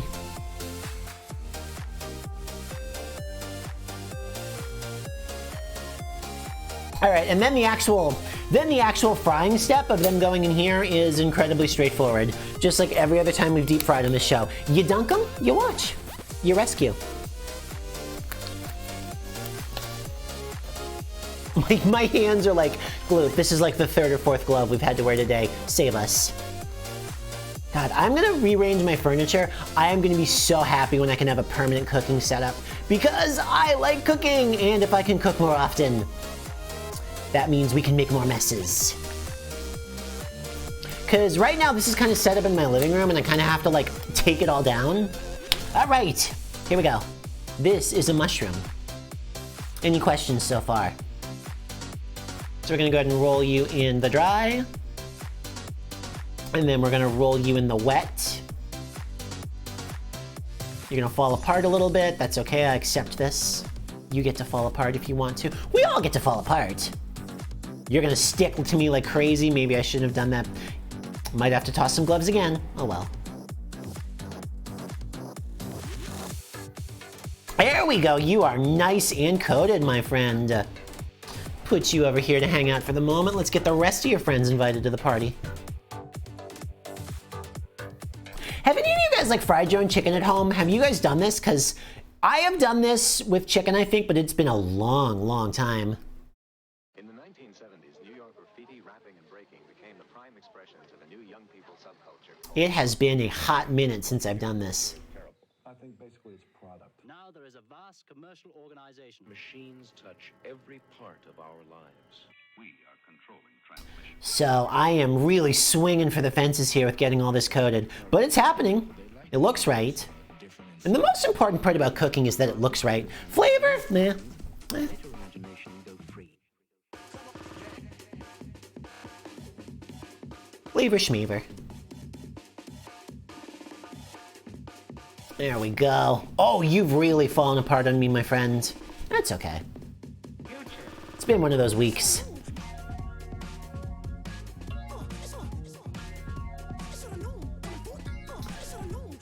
Mushrooms are strange. Mushrooms are just so inherently alien, you know? What's up with that? Yeah, that's the thing is, I agree with you.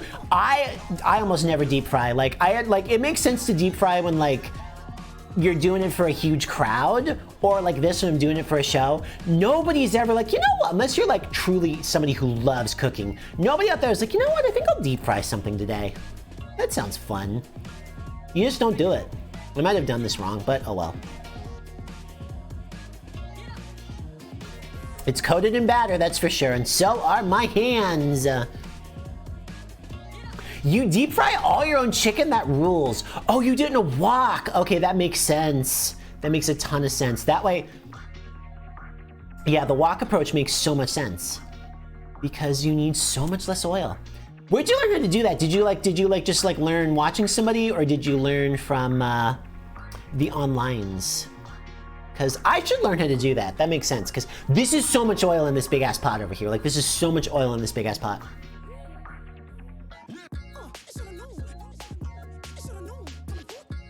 Like a lot. All right, you little boys are gonna be not as much, and that's okay. Really? That's cool. I gotta check that out.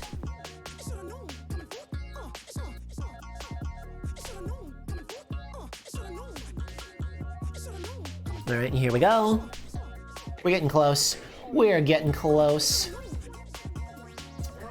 This might have been better done with utensils instead of my hands, but you know what? It was more fun with my hands.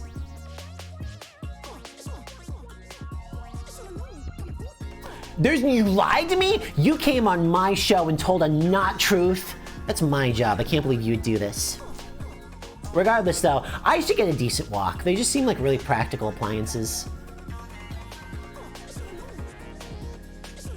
Oh, I see. So there's only an alt, not a main. I see. I understood. You know what? I am so sorry for being so quick to accuse you. I am so sorry for being so quick to accuse you. What have we learned, Gloop? Snap judgments are your undoing once again. Everybody shame me. Everybody in the chat who can hear me right now, shame me. Point at me accusingly. Say harsh things upon me. I deserve it. Thank you.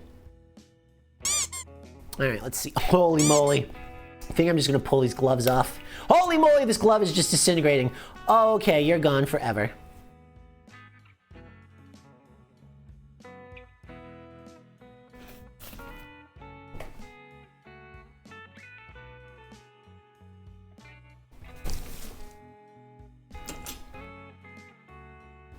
Wow, all right.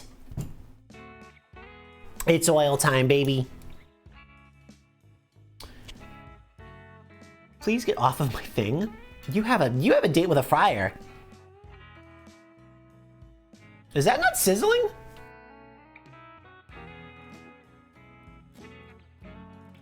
Oh no, I'm glad I only put a little one in there. I'm glad I only put a little one in there. That oil got way cooler than it needs to be. All right, we're gonna wait a second before we throw the rest in, because the oil is definitely not hot enough. Would you guys be mad at me if I had another bite of my artichoke while we're waiting? Now that my artichoke is no longer lava hot. Cause yeah, it's down under 230 and it needs to be up at like 350, so we gotta wait a second. That's on the show host. Whoops. Oh well.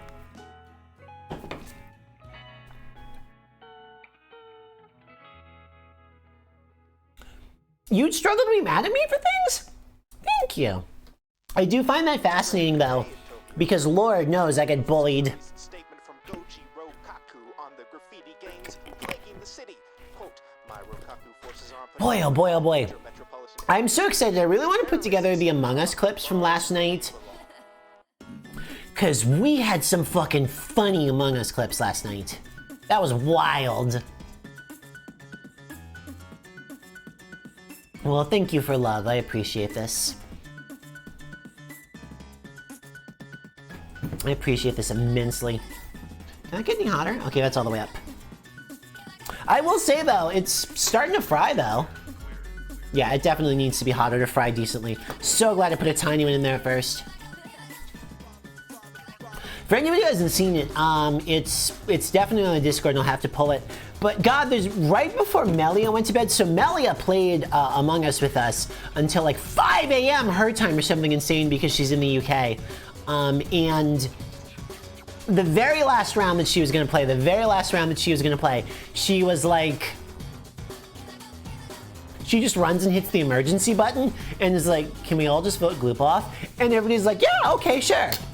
And just immediately kick me off.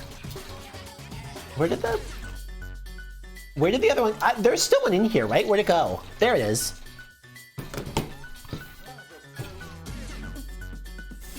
It just floated where I couldn't see it, which was kind of hilarious.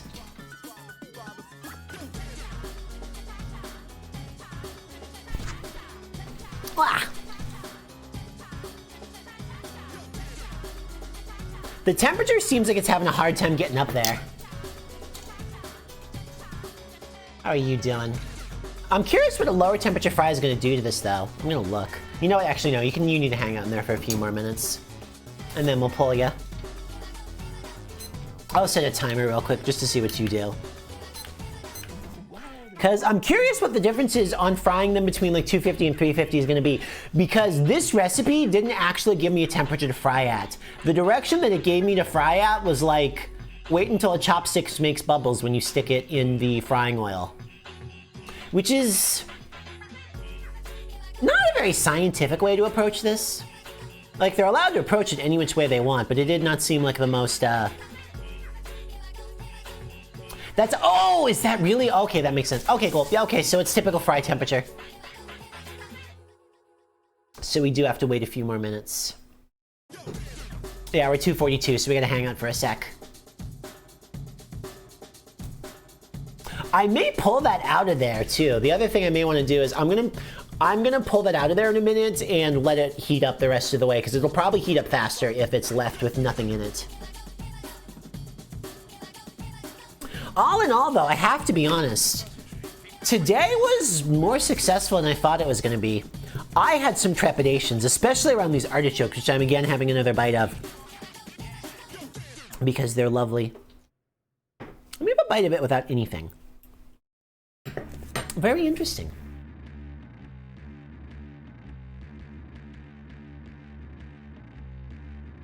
There is this like, I feel it's like such a food jerk using this word, but like, the artichoke really does have this like umami-ness to it. Like there is something genuinely a little meaty about the flavor. It's very good. It's a beast to wrangle. It really is a beast to wrangle, and I definitely am gonna have to try this strategy of just like steaming the leaves and then slurping the bottom off. But they are very good.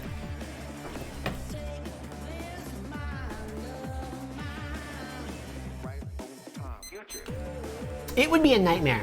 It would be a total nightmare to do, but I bet if you managed to get the artichoke meat out of the artichoke and then breaded it and fried in this, that would be incredible. Not only would it be incredible, I think it would not only would it be incredible, I really think it would be up there against like all those like vegan meat substitutes. So here's the thing.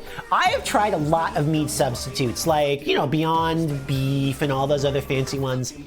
And they're good, but they are often very expensive. Where are you? I want to get you.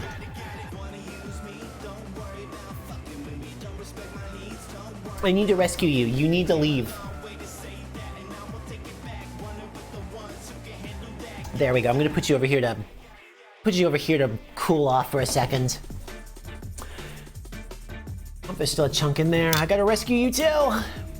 But yeah, all of those are so fascinating because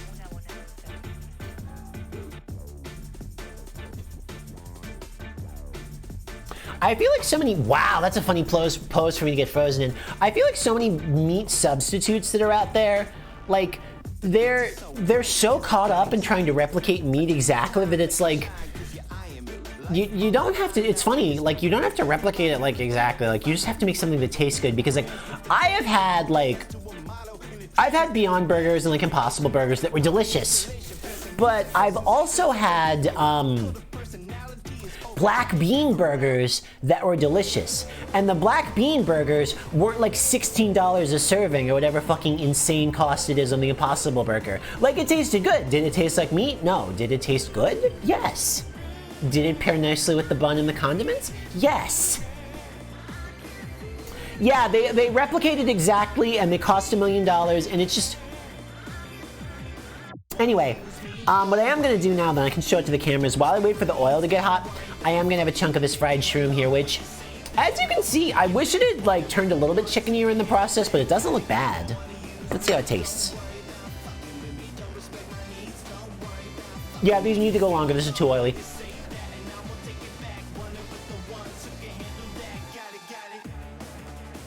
Not bad, but that oil needs to be hotter for this to work. That being said, the taste of the oyster mushrooms fried is lovely, which really goes back to what I was just saying a second ago. Like, oyster mushrooms just exist. You can bread and fry them. You can dunk them in mayonnaise. They're lovely. You don't have to spend $2 million on bioengineered protein products. Yeah, I think a lot of that has to do with the way that we tend to cook in the United States and in the West in general too, is if you think a lot about foods that exist in the United States, like, they tend to be things like burgers or fried chicken or steak and things like that. These are things where, like, you don't do all that much to the meat. Like, what do you do, like, you know, like in a burger, it's like you're relying on the flavor of the meat. Like, you don't do all that much to meat. In fact, in case of like a good steak, you do almost nothing to the fucking meat. Whereas when you look internationally, yeah, we are very meat heavy and we don't do much to the meat. But yeah, when you look internationally, the seasonings are the star, and that's why it's so easy to do like vegan Mexican food and vegan Thai food and things like that, because the flavors are the star. And it was so funny when I made at my sister's suggestion, I made that lovely, lovely, lovely soup with all the other veggies this week where, like, the curry and the garlic were the stars of the show. I could put anything in that motherfucker. The original recipe was like, hey, go get some chicken. And I'm like, I'm not gonna bother putting chicken in this. It won't taste this. It'll just taste like curry. And it'll taste good as shit because it's curry. It's funny, it's been a while since I've had seitan. I do remember enjoying seitan though. And yeah, isn't seitan? Yeah, it's very simple. Like, I remember it's very, very simple.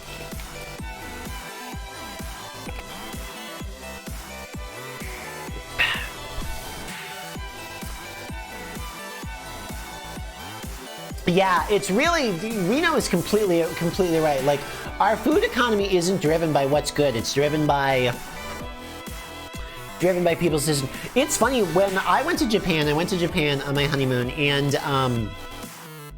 there was so much pork. It was so funny, there was so much pork. They used pork in a lot of stuff because they didn't have the real estate for cows. I expected there to be more seafood. It's pork! Because pigs don't take that much space, and piggies can eat the fucking whatever.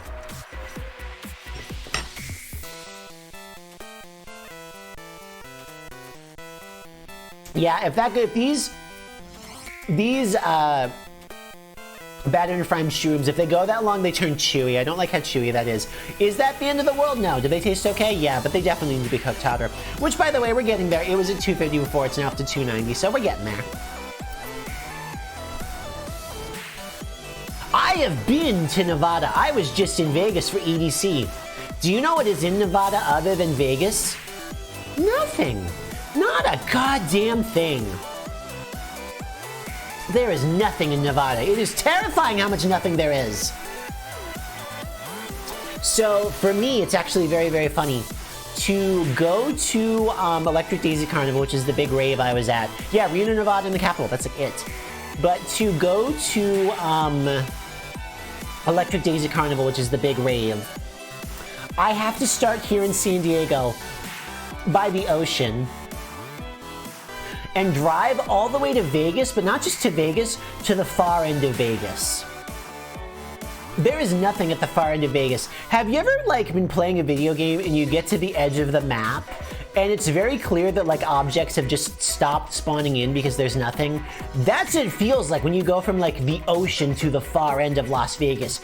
There is nothing there but a rave, 6 jet fighters, and a lot of rocks. It's incredible how much nothing there is. It is wild how much nothing there is out there. I didn't even know there's grass in it. Oh, I've seen that! Reno, I've been wanting to do that. I might have to do a recipe out of it. Cause yeah, that technique where they like fold things under the water, it's so cool. It's so fun to watch, and it's so funny where it's like, oh, we've done all this genetic engineering on pea proteins to make something that tastes like meat and has the texture of meat. And it's like, we made the texture of meat by folding wheat underwater a lot. It's so funny. It's so funny. All right, it's getting up to 3:10. We're getting close. Reno, have you, when you've been in Nevada, like, do you live in Nevada, or did you like drive there? Did you road trip out there? I'm gonna have this other bite of artichoke in the meantime because it's so good. And I get to. Tyler gave me permission to eat on stream, so I'm going to. Really?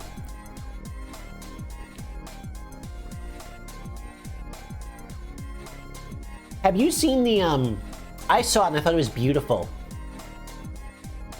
On the freeway in between Vegas and heading into California, have you seen the solar power plant that's out there, the mirror-based solar power plants that are out there now? I saw those just like I saw them a while ago, but then I just recently saw them a couple weeks ago. They're beautiful. They are so cool looking. They are so fucking cool looking. So for anybody who doesn't know what I'm talking about, there are these power plants in the empty desert alongside the freeway out in the middle of nowhere in Nevada. And they're solar, which makes sense. That makes sense. Yeah, only go to Vegas via plane. There's not much to see out there. Like, I saw these power plants and I was like, that's so cool! And then there's nothing, there's nothing, there's nothing, there's nothing, there's nothing. There's old broken down barns. There's a broken down marketplace that is closed that has a libertarian flag painted on it. That was funny. But yeah, so they have this solar power plant out there, but it's not regular solar plants, it's mirrors. So what they do is all of the mirrors are computer controlled to follow the sun and aim all of the sun's energy at a central tower. That way, the central tower gets hot as fuck and glows bright as hell. So they can boil water. And yeah, it's so cool. It's so cool to look though, because you just see these massive beams of light scorching through the air, and you can see the smoke and steam coming up off of it. And the tower itself glows as bright as the sun, and there's like 2 or 3 of them out there. It is absolutely a wild sight. It is absolutely a wild sight, but fly to Vegas, fly to Vegas. Fly to Vegas. You can, and one day we will on this channel. Actually, I don't know if we will. I'm not prepared to commit to that. Hey, I'm gonna finish this artichoke. This is the last bite of artichoke. So there's an artichoke endorsement for you. Real talk though, I've wanted to do like science content. I've thought about that. That would be a lot of fun. It would be so much fun to do science content, but I don't know how to make it a format that works recurringly, but it would be so cool to do it.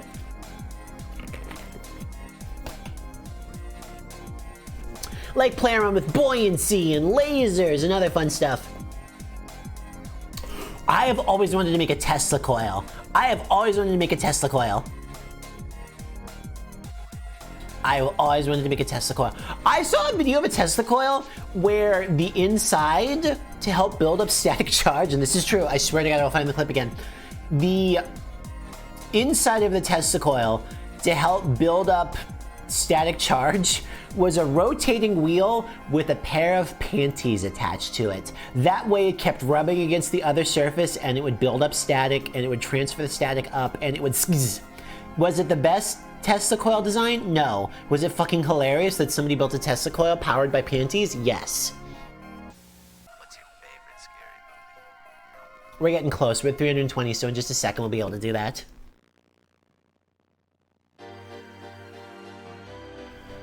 But imagine my very own Tesla coil. I just heard my homeowner's insurance go up. Just thinking about that shot my homeowner's insurance through the roof. How we doing? Okay, awesome.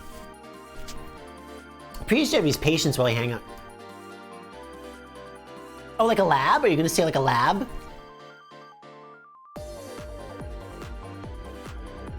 It should be like this music. Hold on, we found our music too. This is our science music. It reminds me of... I was about to say this track reminds me of Sonic CD music. It's called Lunarian Speedway. Totally, it's totally... Oh my god, the sirens! No, this is literally just Stardust Speedway. But Toad. Which is fine by me. Oh no, the poster boards! Oh my god, we should do it. Oh, hold on, I have an idea. I'm gonna talk to a bunch of other Twitch streamers and a bunch of other VTubers and shit. Twitch Science Fair. Twitch Science Fair.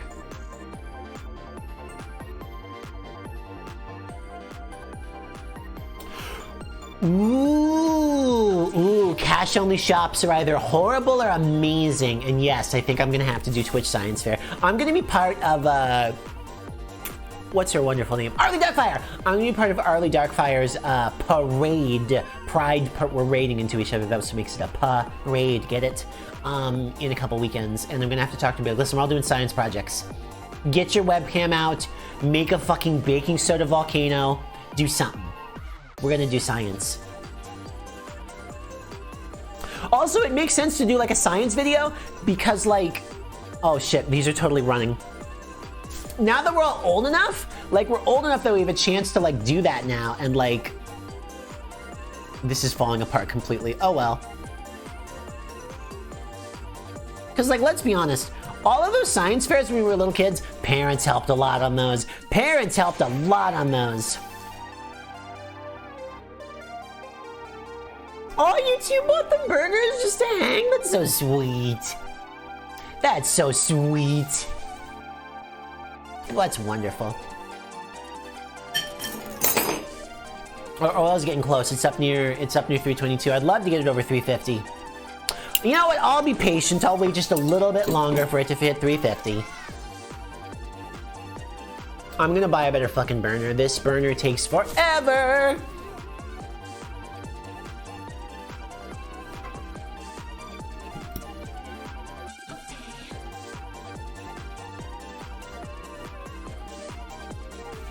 I will say though, I enjoyed the artichoke enough to finish it. Hygiene problem. We're waiting on oil to get hot, and then we're gonna fry some oyster mushrooms. Oh, I have absolutely been that person. Been the friend with the car and the money. It's fun. It's fun. You get to like treat your friends. They're like, oh, I don't know, I could come out, but I don't have a minute. It's like, I'm inviting you out because I'm going to feed you, motherfucker. Come hang out with me.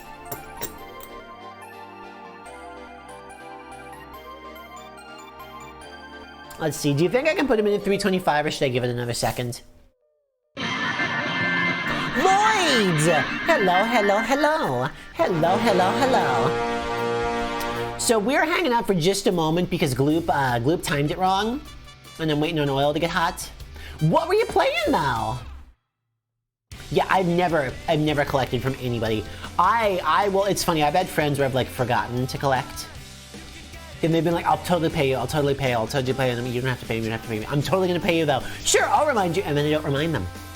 Like a liar. The mayo is actually delicious. I have a massive fucking container of mayo. I brought just a little bit over here. It's delicious. How is Super Paper Mario holding up? I'm gonna try. You know what? Fuck it. I'm bored of waiting. I'm bored of waiting. I'm gonna put some in there. I'm gonna put some in there.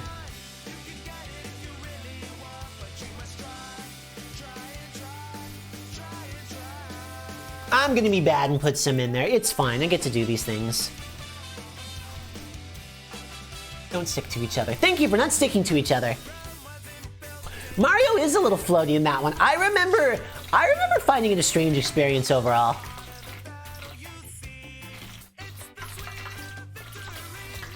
Oh, they're spitting! That's what we want, baby! They're making spicy noises in there. That's what we want to fucking hear. This is a good day to fry. Even though it's not Friday, it's Monday. By the way, I took my gloves off, sorry. Ruining the illusion that Gloop doesn't have hands. Oh yeah, these are crisping up. The outside getting so much crispier, just like I wanted it to. Perfect, perfect, perfect, perfect.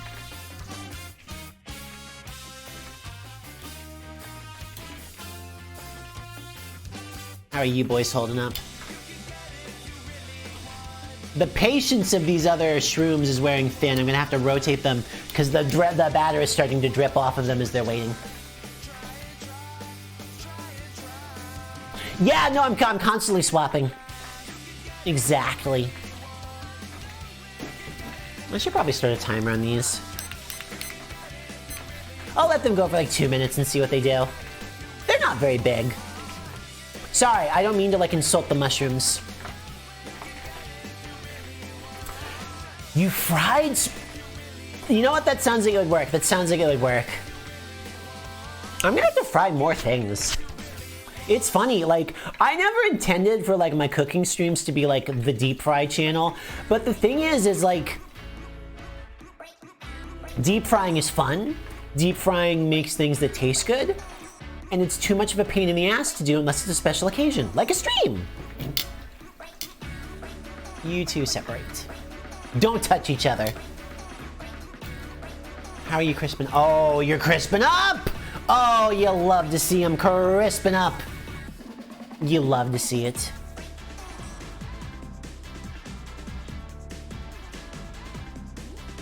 Bacony? Ooh, that sounds really fun. That's true. And that's the fun. The funny part is I don't have a deep fryer. I have a pot, and I have a heater, and I have a thermometer. I don't have a proper deep fryer. It'd be fun to get one, but I don't want to buy a proper deep fryer because that will be incentive to deep fry things more often. I just don't need that. Yeah, no, fried fish especially is like, it's so good though. You cannot... Yeah, the pot has been holding up well.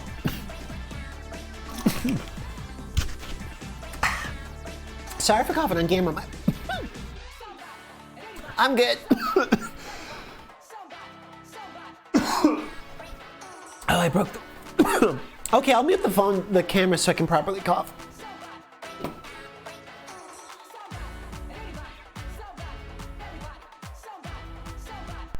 Never mind, I'm good. Ooh.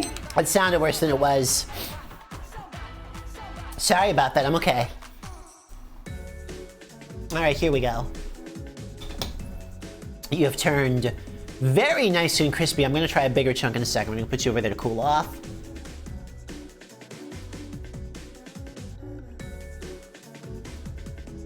Yeah, look at how fried chickeny this is. Bring it close to the camera. Very fried chickeny, which is what we wanted it to look like. I'm gonna have to take a picture when they're not like drowned by the lights because they do look appropriate. You're incensed? What do you mean you're incensed? Have you smoked incense?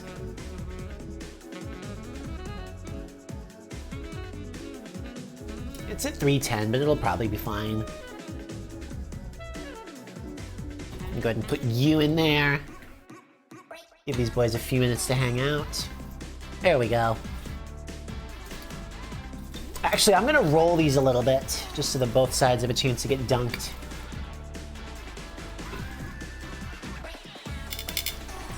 I think I'm gonna put those in there for like, I don't know, 5 minutes maybe. I'm gonna flip them into, what I'm gonna do is I'm gonna do 2.5 and then we're gonna flip them.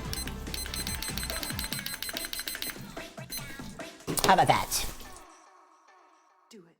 I didn't know what it meant either. It's okay, I constantly use words wrong. I constantly use words wrong. I will say this. They sound good, that's for sure. They sound good, that's for sure.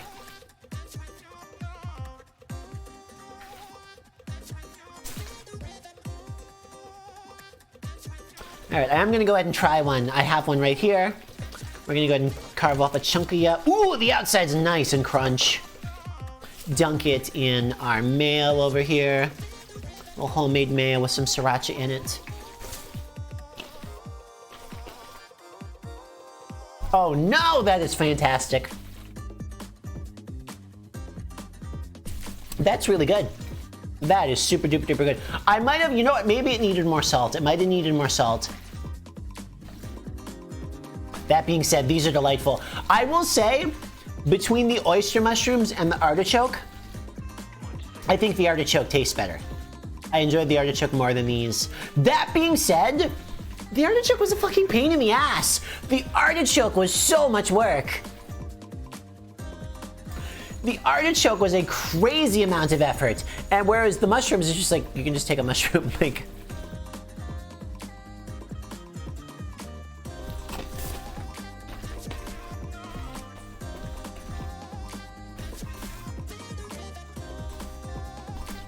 It is such a nice crunch, and yeah. The mushrooms, because they've been fried, they really have lost most of their, You know when you smell mushrooms and mushrooms smell a little funky? Like they have that kind of weird earthy taste going on? Smells like, you know, it smells like a little bit of a locker room smell. Yeah, artichokes definitely have a crazy effort to deliciousness effort. Whereas the mushrooms are ready to go, and once they've been cooked, they taste lovely. Where's the other one? Oh, I found the other one just by looking at the camera. Oh, I'm such a genius. All right, let's give those two some more.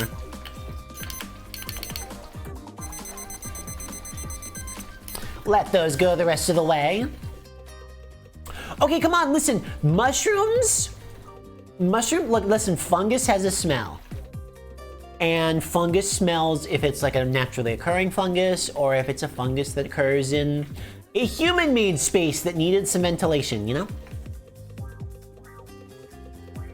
I will say I'm gonna have to make a point to like leave some of these chunks aside so I can take a nice picture of them. You know what, actually, it's okay that I didn't get a chance to photograph the artichoke. The artichoke was fucking ugly. The artichoke is not gonna make a cute Instagram picture. That was the ugliest fucking thing I've ever cooked. It's funny because they looked so ugly. Look at the picture on, can I just do this with just the mouse? I'll throw it in the chat. There, look at that picture. That's what they're supposed to look like. But you need a big one for it to do that.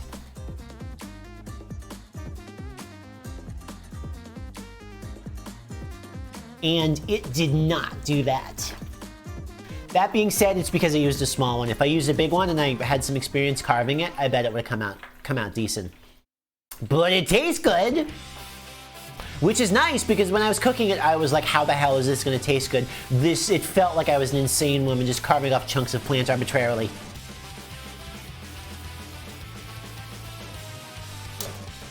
How we doing?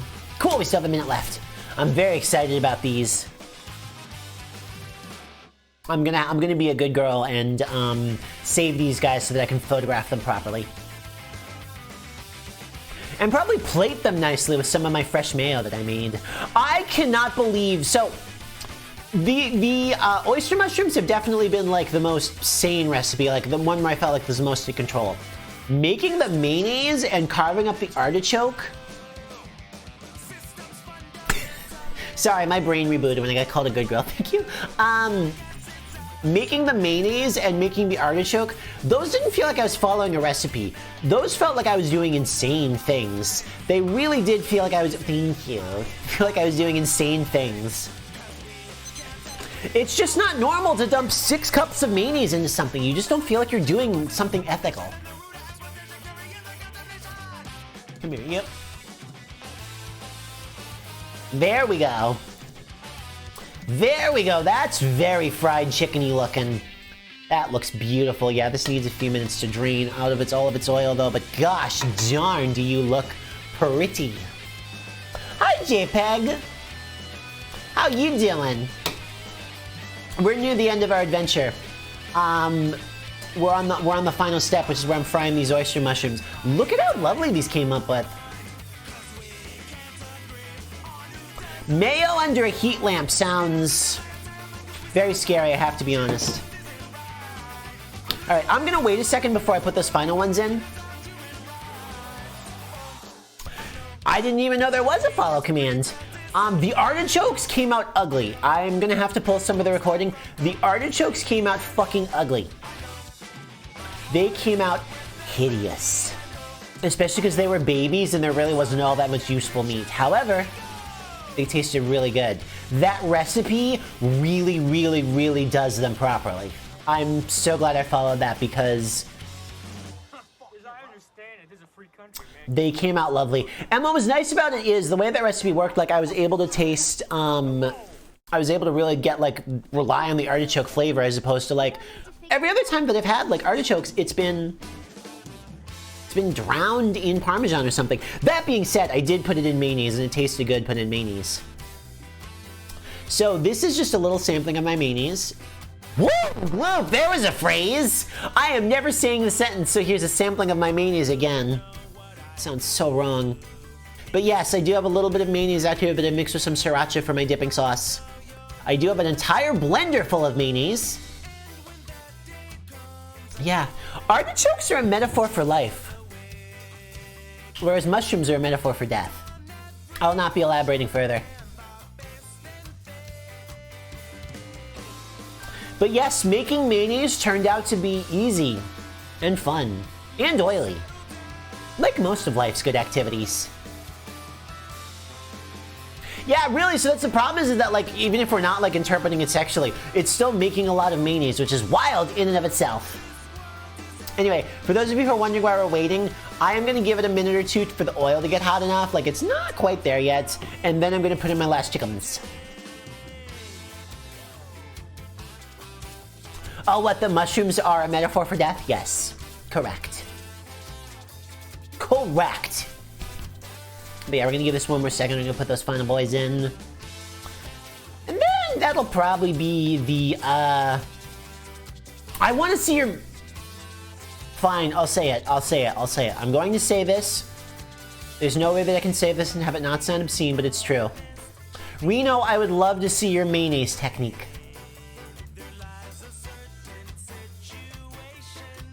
We knew it was coming. We knew it was coming. I was like, you know what, as I started the stream, I was like, I'm not going to purposefully make any mayonnaise jokes. I am not going to make any mayonnaise jokes on purpose. And the reason I'm not going to make any mayonnaise jokes on purpose is that way you guys can have all the fun of plucking the low-hanging fruit.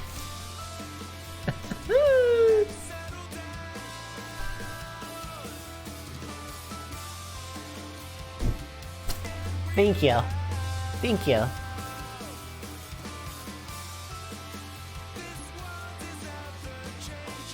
The Splatoon mayonnaise battle was so upsetting because it was mayonnaise versus ketchup. That was a disgusting battlefield. It also means that Japan hasn't discovered the existence of fry sauce. It's impossible to talk about mayonnaise and not have it sound wildly inappropriate. These are just things that you have to live with.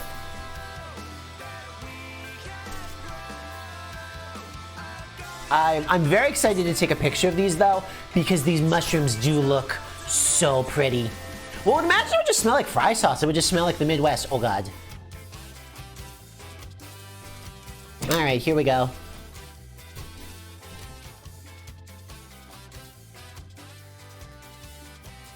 This chunk is going to get the longest bath. Oh, you've separated. You've given me a bit of batter there to work with. Thank you, sir.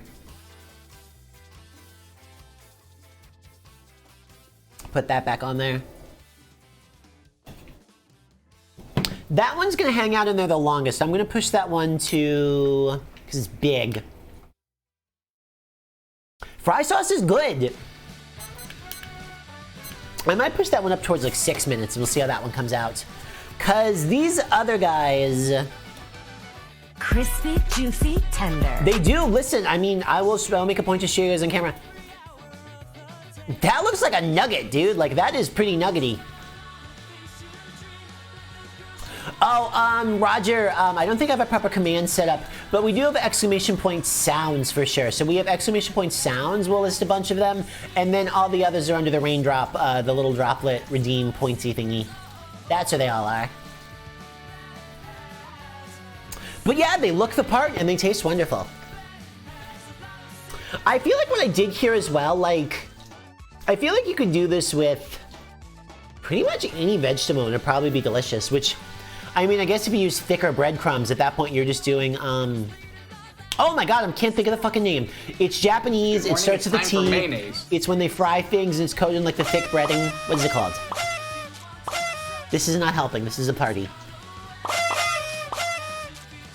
Tempura! Thank you! Oh my god, I couldn't think of the fucking word.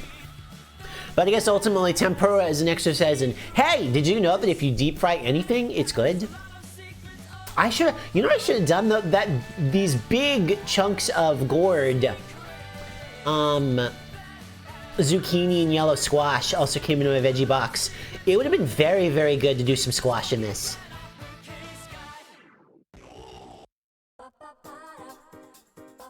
That would have been delicious. How long has that been in there? It needs a little while longer. What do you fry in for tempura? Like, I assume it's not olive oil. That's the other thing that's going to affect this is I am frying in half canola and half olive oil right now, which was necessary for the artichoke, and I didn't want to like dump and do a different fry oil for the mushrooms. So that's probably going to affect the flavor of these, but it tastes like olive oil. How bad can it be? Someone deep fried a starfish? That seems unethical. I won't stop people, but it seems wrong. It seems cruel.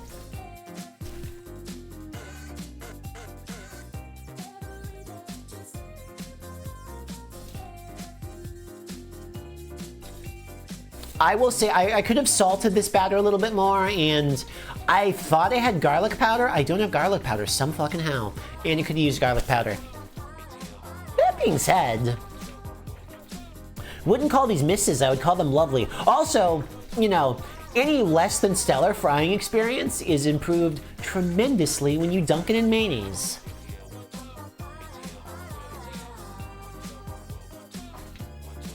All right, this is about to need a flip, so I'm gonna prepare myself.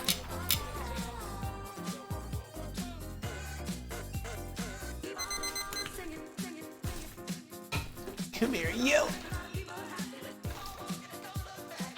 Yeah, you're turning fun colors. We'll give this big boy another. Actually, you know what now? I'm gonna do, because it's so big and it's having a hard time getting dunked on both sides, I am gonna let it swim and then I'm gonna flip it one more time. You know what? Sesame oil makes sense. Well, canola is probably the easiest modern answer. I assume the canola oil is universal because it's probably like the easiest oil to make. Although it is the oil, doesn't it come from rapeseed? Isn't it rapeseed is what it comes from? And they were like, you need to make up something else. Because canola is like an acronym. It's like Canadian oil something.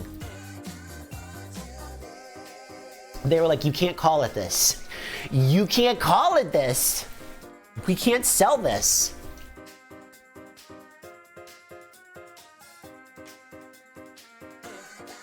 Yeah, Canada North American oil or something like that. Yeah, because it's made with rapeseed, and they were like, we What a problematic name that one is. Doesn't look good on shelves. Does not look good on shelves. I'm very excited to see how this big boy turns out. I saved the big boy for last so that we had a chance to see how she turns out when all is said and done. And she's gonna be the one that I photograph. And yeah, for anybody who trickled into the cooking stream at the end, I'm doing 2 cooking streams this week. Remember all that mayonnaise? That mayonnaise is going in a cake. We're gonna make a cake and icing on Wednesday with the mayonnaise.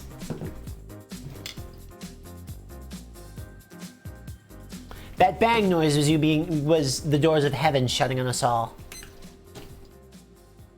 Oh, the cake is going to be fun.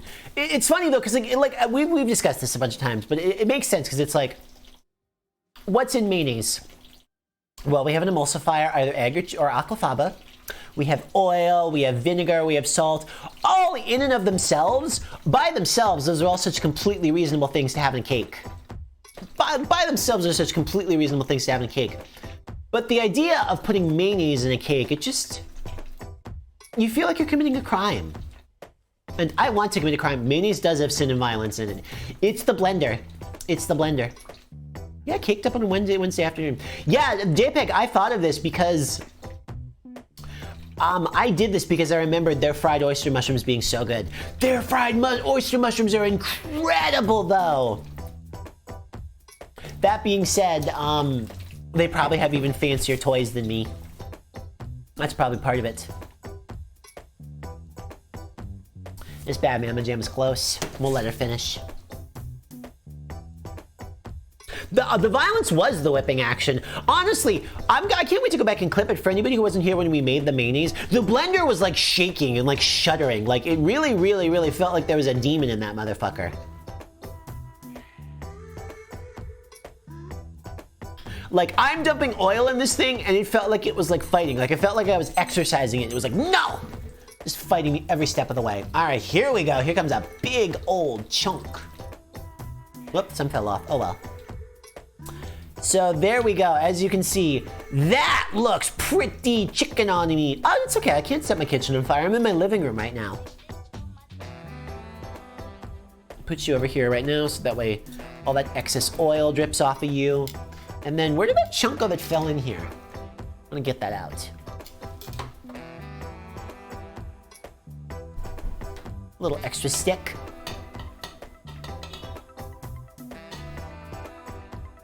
There we go. All right, we'll let those dry and then I'll take a decent picture of them. I will say though, I know for sure from sampling one, they are lovely. I'm not gonna choke, I promise. I promise I'm not gonna choke. Let's see, did one of them cool off enough? Can I? Oh, I can use this one separate chunk. So I'm gonna use this one separate chunk that I like cook a little bit longer. Cause I ate one of the undercooked ones, but now I have a nice well-cooked chunk here. Cause I don't want to eat my big chunks because my big chunks are gonna look so good in the photograph to show off that I actually accomplished this. But I guess instead of it being a chicken finger, let me turn this over here. Kill the heat on the oil because we're done with you and you need to start cooling down. But yeah, here's my, we'll call it a mushroom finger instead of a chicken finger. Let's go ahead and dunk it in the mayo. Homemade mayo. Homemade deep fried oyster mushroom. Look at that. That excellent dunking experience we've gotten here. I'll call it a fairy finger. I'm completely okay with calling it a fairy finger. Oh, like a fairy ring. Oh my God. This is really going somewhere. I really love what this idea is, but let's see how it tastes.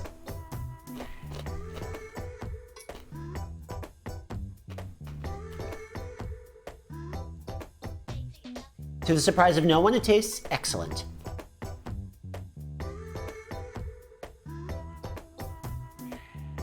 I am absolutely gonna have these for dinner. They are so fudging good. Oh my goodness, they are lovely. They are lovely! Let's see, do I have a clean plate that I can... Yeah.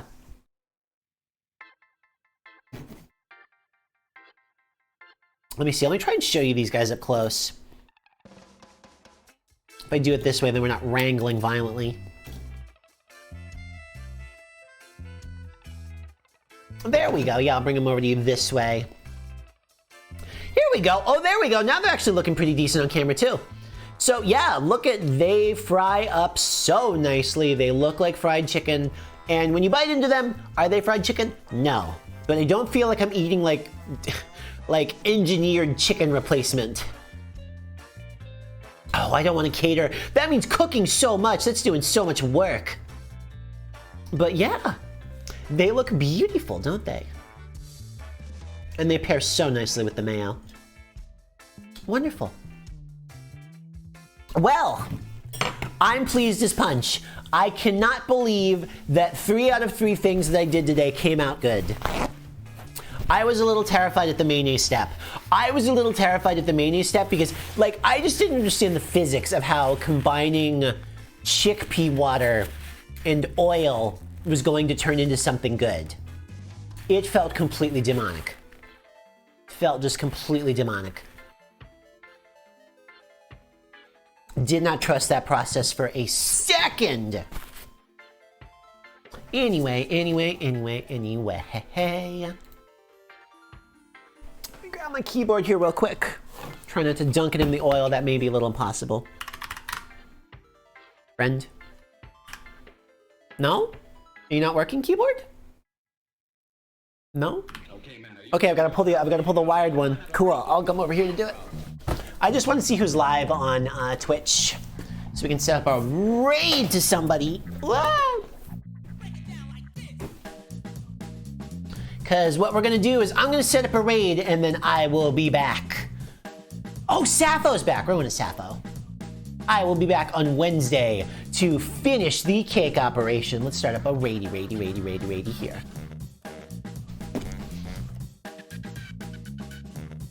Ooh, she's playing Metal Gear. That's scary. I can't watch Metal Gear. I'm not old enough. All right, raid started. I will be back on Wednesday for more mayonnaise. And that is a threat. Please tell Sappho about the mayonnaise. Spare no detail. Vow me this. But yes, for now. Bye, everybody. Bye. I have a mess to clean up. Peace out, y'all. See you over there.